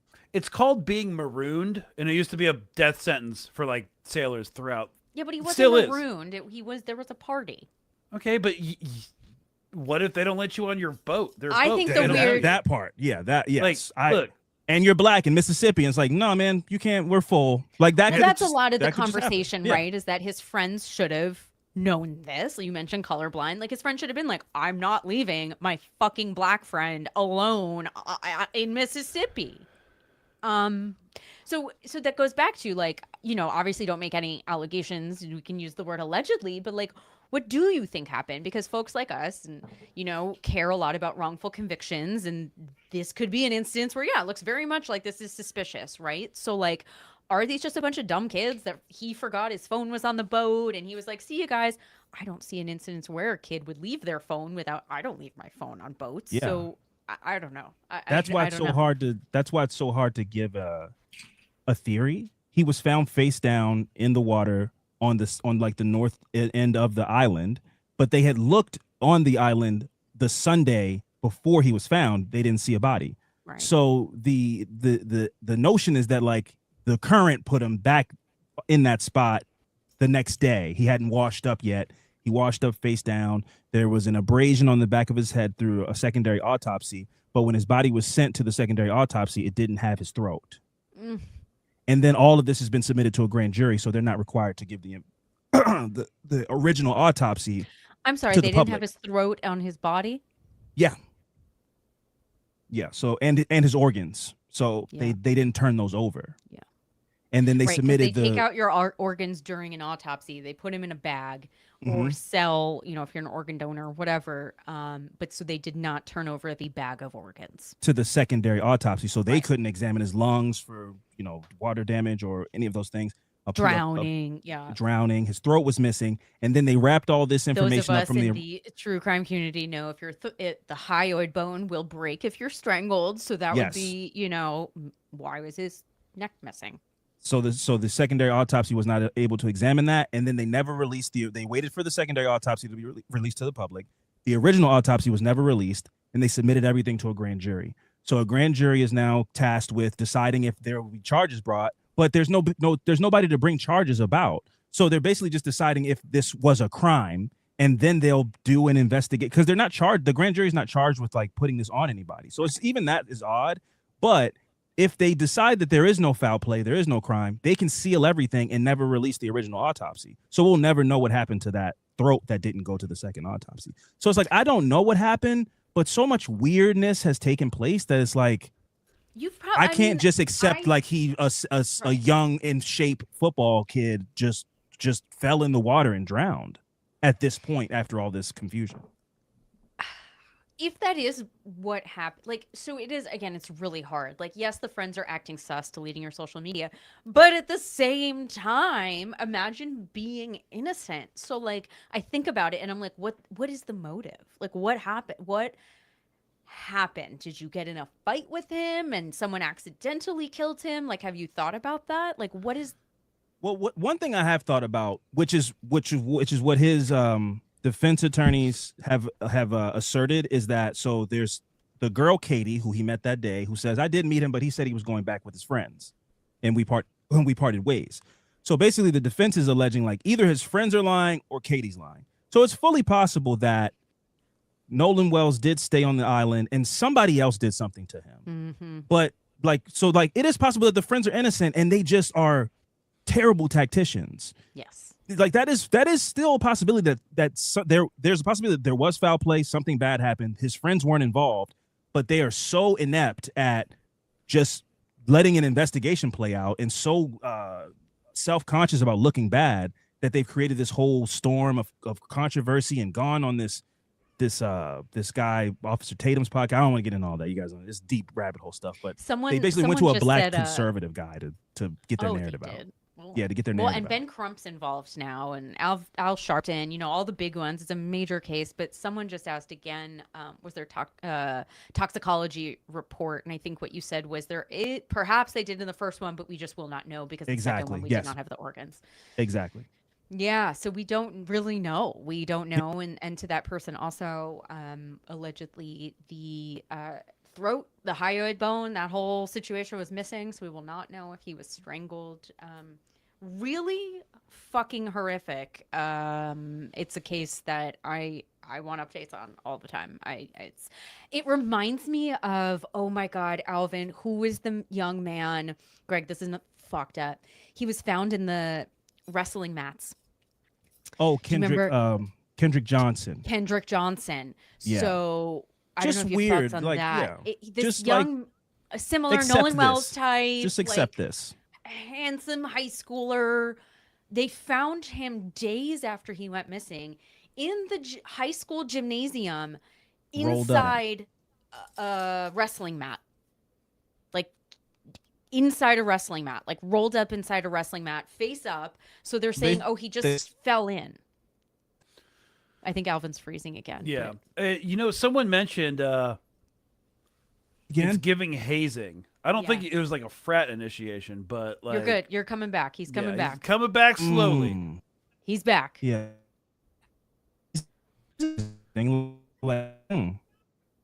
That's interesting. Like as far as Nolan Wells? Oh, hazing? Yeah, someone just commented it's giving hazing. Oh. Yeah, no, but that, you know what? But that is what it's like to be the only guy, the other in a group. It constantly feels like everybody's like everybody, like when you get up and leave the room, everybody's talking. Like you just feel like you're like there's a spotlight on you. That's what it feels like. That's the best way to describe it. And like I didn't pledge or anything like that, but like yeah, based on what I see about hazing, it's like you're the guy that we're gonna get you the drunkest. Like it's like the jokes like call you out, like point you out, like your job is there, your role is there to be like seen, you know, which is like tokenized. I don't know. Sometimes you just want to be around your friends and just hang out. It's not about like me and like. That's a lot of the conversation I've been seeing too. It's like, yeah, like maybe that'll make some kids feel special to be like paid attention to. Yeah, but like it's in such a nefarious way. So I want to get to Gary. Yeah, speaking of more like marginalization throughout the country, Jesus Christ. I know, we were like, this is all terrible, but these are all things I've had questions for, and you've talked about on your Instagram, so I'm like, let's fucking go, because I think a lot of our audience has questions. But there is some video from Gary. Greg, do you have up the one I'm thinking of? I don't know if you know of this. This is what I know. Gary used to be like posh and white, right? How about you don't spoil the video, Okay, Greg? sorry. Just play it when I ask you to play it. Thank you. Okay, I'm sorry. I'm again. All right. Here we. Oh. Do you know this, Alvin? No. Gary, Indiana, as a Shakespeare would say, trips along softly on the tongue this way. Gary, Indiana, Gary, Indiana, Gary, Indiana. Let me say it once again. This is not the Gary, Indiana we know right now. No, not at all. If this was the Jackson 5 doing this, I'd be like, yeah. So this is from The Music Man. I don't know much else about the movie, but it took place in Gary, Indiana, and it was very white in this. Yeah, I mean, if this song is indicative of the rest of the movie, I can imagine it was only white people in this thing. Okay. It was a very, honestly, there could have been some really racist shit. I don't remember, but it was a movie I had to watch in school growing up. Yeah, and then smash cut to today. Yeah. No food, no electricity. I paid $2,500 for power. I'm still out of power 2 weeks later. NIPSCO full of shit. They ain't did nothing for us. I'm in Gary, Indiana, a majority black city where tens of thousands of people have been without power for 2 weeks following severe storms. And I have never seen a storm so devastating in my entire life. Residents in the region have been outraged with their power company, NIPSCO, Indiana's second largest utility power company that services 1.4 million Hoosiers. All right, babe, Talk about day 3. A lot of us. Alvin, you told me something pretty surprising, and now I'm seeing it reported. Where's all the power going? Because these people are getting big ass bills. Yeah, there are 125 data centers in Indiana. There are, I think, at least 10 in Northwest Indiana, which Gary makes up. It's part of Northwest Indiana, and they're getting these huge bills while their power's off, which is like insult on top of injuries. Like you're asking me to pay for power that I don't have, and you're asking me to pay astronomical prices for power I don't have. No, insane, like thousands of dollars. This one woman was like, excuse me, do you want China and Iran to win? Exactly. Okay. Suck it up. We have to win the race. We have to win the AI race. You need to be able to generate a cat that looks like Pete Davidson, like eating a sandwich. Like that. That's the future. So when I messaged you, I was like, is this like Flint? Like, it's environmental racism, basically. But like, can you kind of talk to us, like, what, if people are thinking of Flint, Michigan, what's happening with Gary? Yeah, so I would say it's similar to when I didn't even think about that until you asked me. And then I went, Flint was environmental racism because there was this infrastructural problem that was exacerbated by something else. What was the infrastructural problem in Flint for people who might not? There were lead pipes and the water was in bad shape, so they decided we're gonna do some infrastructural change, but in the meantime we're gonna switch the water reservoir to the like Flint Creek or whatever. I don't know the name of it, but that water was corrosive, and when it went through the lead pipes, it was basically stripping the lead from the old pipes and sending that into people's homes. Didn't we learn that not to do that during the height of the Roman Empire when all the Roman aristocracy started to fucking lose their goddamn minds? Didn't we learn that all empires crumble during the Roman Empire? Like, what the fuck are we all right, doing? so yeah. Anyway, sorry, continue. No, so like you would think that, right? But like I love the saying of like, when America gets a cold, black people get pneumonia, because I got into a conversation with a woman online about how this is global warming, right? Like this, we shouldn't bring race into this.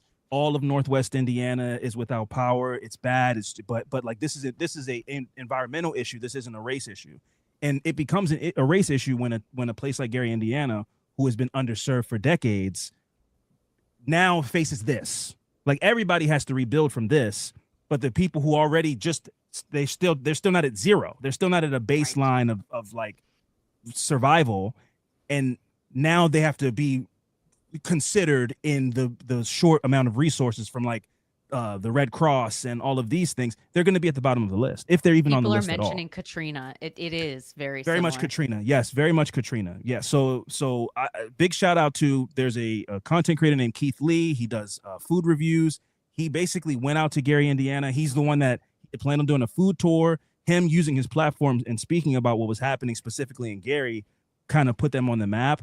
And, for me, I'm like, listen, all of Northwest Indiana, I feel bad for you and sorry for you.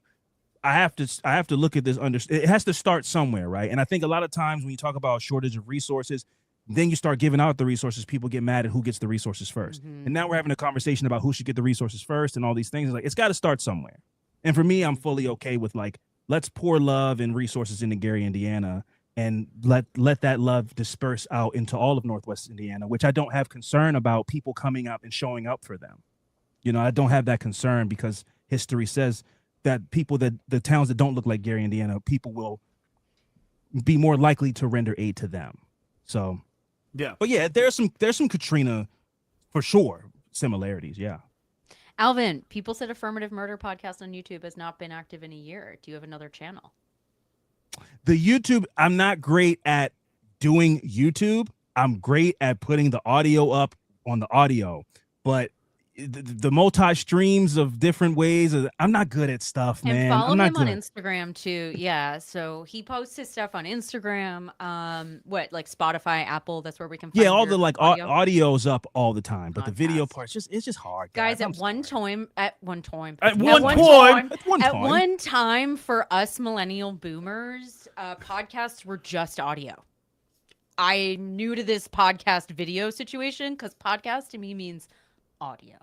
Yeah. Well, I don't know what. She's an audio elitist, but honestly, we went over to Substack as our main platform because we're just super shadow banned on YouTube. Ever since I started covering Gaza extensively, we get 2,000 views with 70K subscribers max. It's just, and people are it doesn't come up.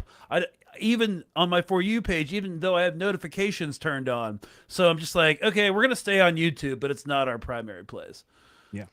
Yeah, someone said climate change already affects people differently based on class, but disparate treatment based on race is what makes it racist.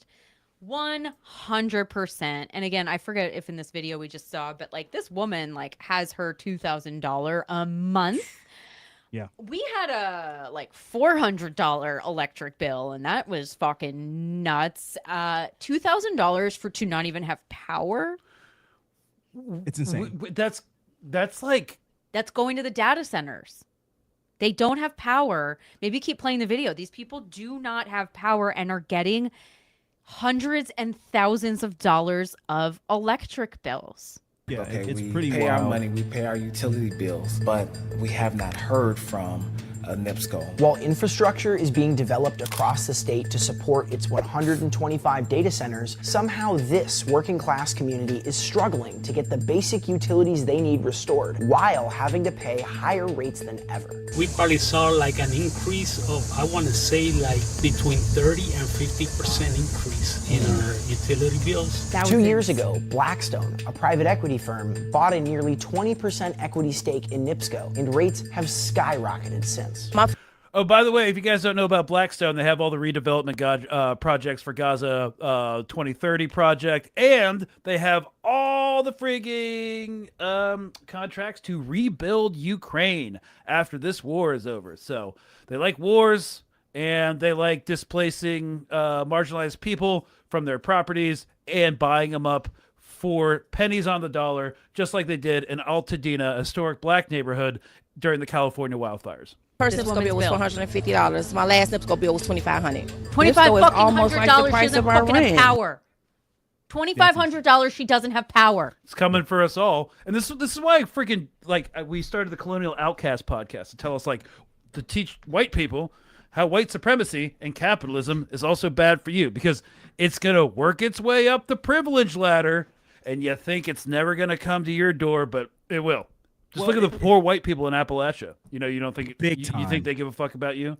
Really? I watched a video earlier about the psychological currency of white supremacy and how that was a big push for why DEI was eradicated, because the way to get poor white people to accept the systemic injustices that have taken place that also eventually affect them is to, if you're a construction worker on a site, you get to drive the truck though. Like everybody has to ride in the back, but you're the truck driver. Or like if you're a ditch digger, you're the guy that's not in the ditch. And these little positions that establish a hierarchy is how it's like, okay, but I feel superior in the society. But now everything the corrections sucks. officer in the Alabama solution, just top of mind right now. He was a black man beating the shit out of other black, like what was it, like 25 different civil and or some shit, like lawsuits, like. Yes, so it's like those positions were traditionally, saved for white people, and now it's like anybody can hold the sword that cuts the head off of the poor person, and that's like, but that's not fair, because now I just feel poor, like I don't feel societally better. So it's like, well, let's get rid of this DEI stuff so we can start really feeling like we can satiate these poor people so they can stop becoming class conscious, right? And I think that like section of people is dying, but they are trying to like bring that back. So it's like, well, listen, stop complaining about, you can't afford your utility bills, and you can't afford to buy a house, and you can't afford daycare for your children. Here's some ways that you can just feel white again. Mm-hmm. That's like basically what this administration is pushing.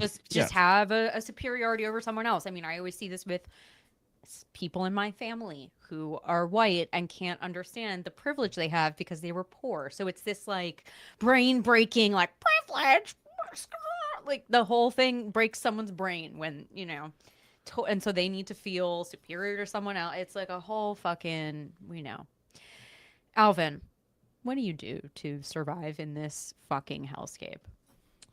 Well, I go get ice cream with my son and my family. I like to watch videos of people doing mukbangs online. I'm still in that crowd of people. Wow. Wait, mukbang is where you just eat, like, wait, you said mukbang. Yeah. I like to watch people gorge themselves on food. Like that's generally not, like a tiny Japanese or Korean. Like, yeah, I don't discriminate whatever variation of person that you are. As long as you're just fucking housing it. Yeah, as long as you just got like 16 burgers in front of you and you're just going. I want to town. a burger so bad right now, but like I'm afraid of. No, I get it. Like, what do we do? That's why I watch people eat them. I get to you can eat a salad. You can eat all the stuff I'm scared to eat right now because I don't want to have to shit my butt off. I haven't eaten salad. I'm watch. Fucking terrified. I like to watch other people eat. So that brings me a lot of joy in this crazy time for sure. Hey, well, if things keep going the way they're going, it'll be all of us watching Jeff Bezos mukbang because he'll be the only one with food. Mukbang, he's just eating money. That's the final stage of capitalism. They just start eating the money. Yeah. On Mars. Yeah, because they're getting the fuck off this planet. Alvin, where can people find you? Where can they follow you? They fucking love you. You held up part of our live stream for a good 10 minutes solidly. Wasn't that fun? They don't even know. They don't even know what we were doing. We were having a ball. That was fun. Yeah, you can find me on YouTube sometimes. But most of the time you can find me on any of the podcast apps. I'm on Instagram, Affirmative Murder Podcast. I'm on TikTok. My name is Al, the Funky Homo Sapien.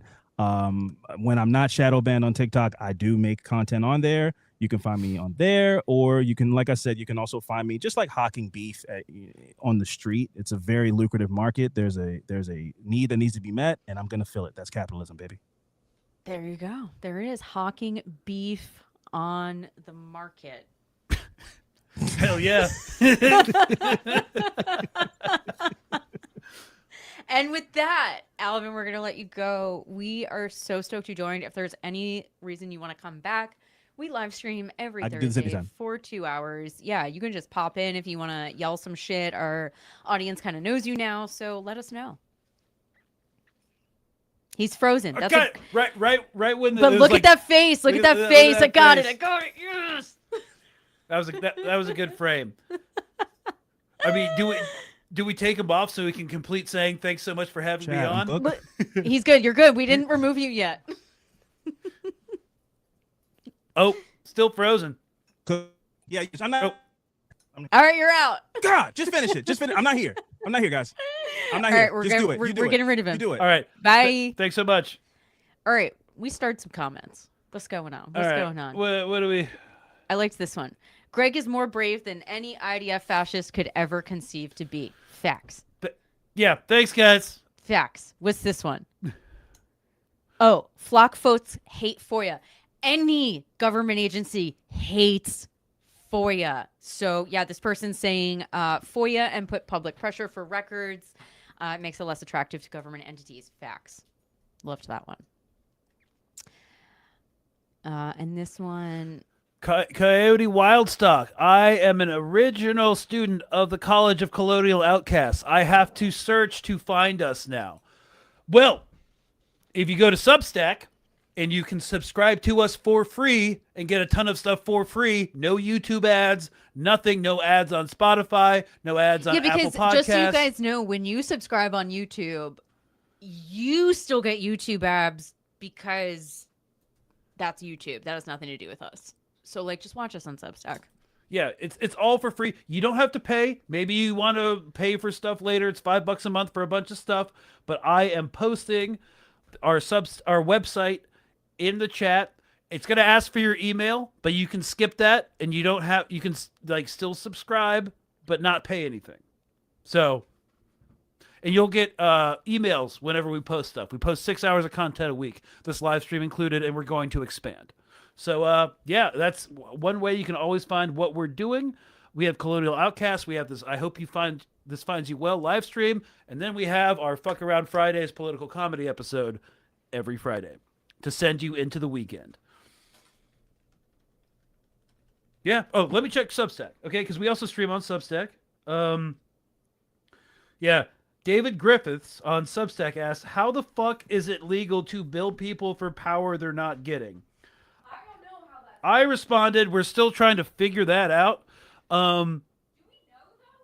Hey, Loosey Goosey, I'm checking the Substack comments right now. Okay. Yeah, I like Loosey Goosey. They've been commenting. Yeah. How the fuck? David Griffiths asks, how the fuck is it legal to bill people for power they're not getting? We're still trying to figure that out. There's not a lot of journalists on the ground in Gary, Indiana, but again, we mentioned environmental racism. They can pull shady shit in marginalized neighborhoods because it's not going to get the same reporting if it's happening in Karen suburbia. Remember Flint, y'all. Remember Flint. Like that, babe, when was Flint? Let's see. Flint, Michigan. I don't know. I think that was when I was like not political. Yes, I know. That's why I'm like, when was it? It was clearly 2014. Yeah. Wow. I've been political for a long on time. Substack, Tara Thacker says, I'm in Indiana and it's definitely a race issue.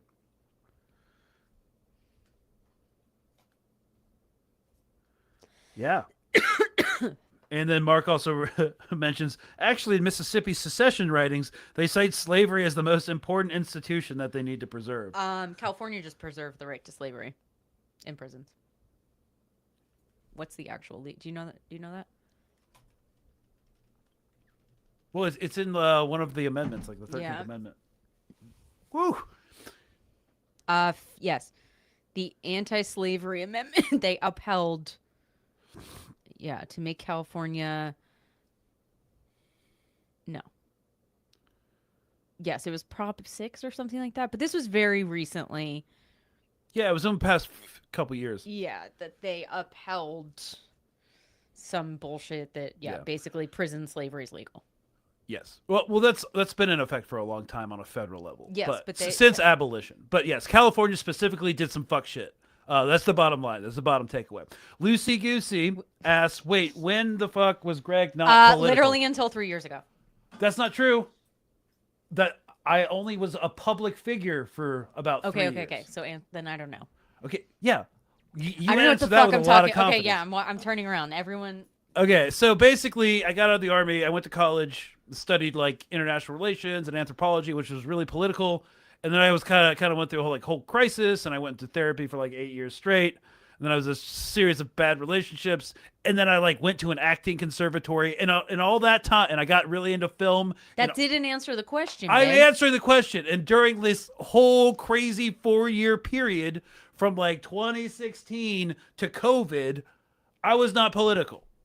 So like I'm not familiar with the first Trump administration. I was like, you know what? Fuck this. Not great. He voted for Obama. in 2016? No, I'm just saying when you told me you voted for Obama. Yeah, twice. I'm just saying he voted, even though he wasn't political. He voted. Yes, I've always voted. I voted in 2016. I voted for everybody except every election I could, except for the presidential said, one. Good Lord, that's a lot of hobbies. Honestly, babe, between the two of us, we have a lot of fucking hobbies. And then this motherfucker, what were you texting me before? This is what this motherfucker's texting me before, as if we don't have more hobbies. Going to the Botanical Council, sushi making, and what else, babe? We live 2 weeks away from a culinary school where we can take classes from. Okay, they got restaurant style Indian, they got sushi making, and another one was how to make pad thai. Here's what I want to say to the people. We still have a shit ton of people watching right now about voting. I still fundamentally believe right now, because I see local elections that actually matter. Your district attorney, the person that's literally prosecuting people, and the attorney general, things like that, who are making the laws in your state, those are really important. I understand people getting disenfranchised with, the federal elections. I will also just remind people that presidents do appoint the judges on the Supreme Court. Look, no one's asking you to vote for AOC or Gavin Newsom or John Ossoff in 2028, but please vote for your freaking local judges. Yeah, that's really important.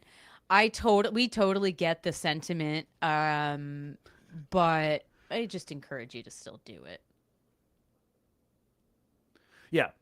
Yeah. Certainly Asking sounds like what shit about your life? Yeah. No, that's good. Make him do it. Make him answer the questions. I'm actually besides being a public figure, I'm actually a private person. He's so very I've never private. really talked about personal life stuff. Okay, wait. Someone said judges matter. If one judge is listed in every single political party, select other and write in a good attorney. Yeah.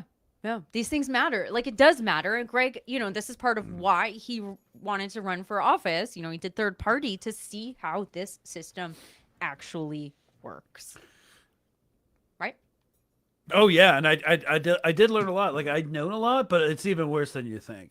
Yeah, but school boards, vote local. Yeah, a lot of people are saying that it really, really, really, really does matter locally. Like, please just do it. I mean, one of the craziest things about moving to Texas is I could just walk in somewhere and vote. It was so fucking easy. It's not easy in New York City. So, I get it for people who don't want to wait in a 5-hour line to vote for someone you don't even give a shit about. I get it. But, could matter. Yeah, could matter. And finally, before we sign off at the 2-hour mark here soon, when are y'all coming to Chicago? We're just in Chicago in May. Well, we want to do a live tour. So if y'all have sick venues that would have us and, be reasonable with share profits, whatever, let us fucking know. We want to go to cool venues and support cool venues and have cool people that want to help us, a small little company growing. So Yeah. We will go. Okay, so wait. Tim Brockmeyer asks, Warhammer painting stream happening again? Probably not, because she can tell you I can't multitask. So I'll be cooking and she asks me a question and I'll be like forming some sort of veggie meatball. The whole thing's derailed. Yeah, the It's whole done. thing. It's done. I can't do it at the same Can't time. go. I don't know what to do with my hands. But the first independent kind of mini series, podcast series that we're doing is about Warhammer 40K, specifically about how alternate universes are ideological battlegrounds. And Warhammer 40K was actually a satire of fascism back in the 80s. But you should paint while doing it? No. Okay. While you've read your narration, just then record yourself painting and just overlay it. So it's not while you're doing it, but it's video. My God, you may have cracked the code. Babe, that's so it. I could just record myself painting for 2 hours and while I'm yes. droning on about yes. Okay. Yes, babe. And then we just put the video over your recording. Yeah. Can't do Warhammer painting due to audio issues. Guys, we're working on it. No, we just figured it out. Yeah, we figured it out. And I think we're good to go. We're good to go, guys. We are so appreciative of everyone that showed up tonight. Do us a solid and subscribe for free at RFE Media or subscribe paid. which is great because that supports us and that's how we can do cool things. And tell you guys news. Yeah, real quick. I just look. Sorry, I have to engage with a fellow Warhammer nerd. God. The original edition had so many good Margaret Thatcher jokes and references. Yeah, when it was coming out, she was trying to like do union busting in mines and stuff. So one of the most bloodthirsty like orc warlords was named Grazkul Mag Uruk Thraka. Literally, Margaret Thatcher. So yes, it used to not be right wing at all, but of course Nazis got into it because it's a satire on fascism. So there's like genocides and intense xenophobia and like crusader imagery and stuff. So the actual fascists were like, this is a place for me. So it's a really interesting case study and how these ideological battlegrounds work. So that's kind of what I'm working on for fun right now. And hopefully that series will be coming out September, October. Maybe it could be a Halloween release. I don't know. Aldermen are apparently a big deal in Chicago. Is that similar to New York? What does that mean? Aldermen in Chicago, they're like local council members. Oh. Yeah. You know how like Louisiana has parishes instead of counties? It's kind of like what they use for the name. Yeah. Kat's in here as Crime and Catnip. It's her and Zelda. Okay. I didn't see you though, Kat. Oh my God. Okay. I love when homies come. Anyway, yes, we're appreciative. Babe, what do you need people to know about the plugs? Because you've been doing all the plug things. The plugs, yes. If you ever want to not deal with ads and someone just said I'm high as fuck, LOL. No, I just hit the weed. No, okay, no. She said specifically you're not high enough for Warhammer right now. I'm not high enough for Warhammer. You know, I'm not sure where Loosey Goosey's from. If you're from across the pond, in Britain or Scotland or Ireland, just know that it's really big there. Like Games Workshop, who produces Warhammer 40K, has a higher contribution to British GDP than the entire fishing industry. And it's a fucking island nation. Really crazy. It's really crazy. So, yeah. Yeah, I can't be a part of the war. I don't know anything. It's fine. I love that he loves it. I actually, guys, I grew up with the fucking nerd father. He had a sand table. He did what was the game he played, babe? He's told you a million times. Like Revolutionary War? No, it was his sand table. It was a tabletop game. I don't know. He's told you 800 times. I don't pay attention to your dad's 1980 tabletop shit. Yes, it was a 1980s, 70s game. I grew up there because when I was a little kid, I remember going in the basement. My dad was smoking weed, and my brother and I would like fuck around with his little like Revolutionary War. No, it wasn't. It was Army. It was all Army. Flames of War or something. It was Army. Yeah, it was all Army guys. So then I started playing with G.I. Joes, and it's a whole fucking thing. So like the Warhammer, love it. He got me my own little Warhammer things. So which ones were they, babe? Which one? The Warhammer? Yeah, you bought me the ladies. Oh, the friggin' Eldar. Howling Banshees or whatever. Yeah, they're hot. I was just like, I saw boobs and hair and was like, let's go. So yeah, I know. It's just not my thing. But. Yeah. But you did like Warhammer World in Nottingham. That's what I'm saying. I love miniatures. I love Lord of the Rings. I have a dollhouse. That's part of our thing. Wait. I want to make an Instagram of my dollhouse renovation. And make it a storyline where Greg's Warhammer coincides. So I need a name for this Instagram. And it's just going to be like post by post of the renovation. So it's like, someone showed up in this house. They bought this house. It's a dilapidated Victorian. And as they're renovating it, there's like a space invasion or something. And I need a name for this. Okay, so for all the nerds in the chat, guys, I'm about to sign off and stop talking Warhammer, so you guys can just listen to the miniseries that we produce later on if you need this. The one thing I'll say is it's an Inquisition safe house. We're going to make your doll house. Okay, what's the title? What's the Dollhammer? Dollhammer's pretty good. Wow. How did we blow that one? Dollhammer. We thought of so many things, but not Dollhammer. It's too easy. Because Travis was like Victorian Sisters of Battle. I'm like, it's too much. It's too much. Dollhammer is like, that's it. Maggie's gay. I knew it. I know. We got to turn in that Nissan for a Subaru. Let's go, baby. All right. Okay. We love this. All right. All right. Well, are we calling it? We have so many people in here, but yeah, we can go. Yeah, I'm just exhausted. That's all. Well, this was fun. Yeah, okay, Dollhammer fucks. Okay, and then we have multiple people saying Dollhammer's epic. Yeah. Yeah. Was that Loosey Goosey? No. Who's Dollhammer? I think, wait, who said News Column? Wait. News. Yeah, we can never say the Hold name. on. It's new. I'm screenshotting their name though because you're now a legend. Yes, we're gonna have to credit you. Coulomb 3705. All right, thanks so much for Dollhammer. But yeah, anyway, we're gonna like make up a storyline week by week, or Yeah. That'll be fun because we need more hobbies, like someone said. Okay, well, thanks for showing up, and you know what? Maybe do some hobbies this weekend before society collapses. Maybe one of your last chances, guys. I'm just kidding. Just kidding. Everything's fine. Nothing's fine. fucked. Nothing's and fine. R.I.P. Dolly Parton. Oh, we're gonna do a whole show maybe next week about what it means for an empire to collapse. Shit. Okay, fine. We'll do it. Remember? Yes, we'll do it. Are you guys into that? Because yes, everybody who watches Colonial Outcast is into empires collapsing. yeah, but like sometimes people are like, I already know this, but like my brain, I was like, some people don't know what that means. I don't know what does that look like? Well, what also does it look like? this stream gets your like true crime crowd that doesn't really do geopolitics. So maybe we could do just like a really basic one. Okay, bye y'all. We love okay, you yes, too. bye. We will love see you next Thursday. Chin up and stay frosty out there. Bye, y'all.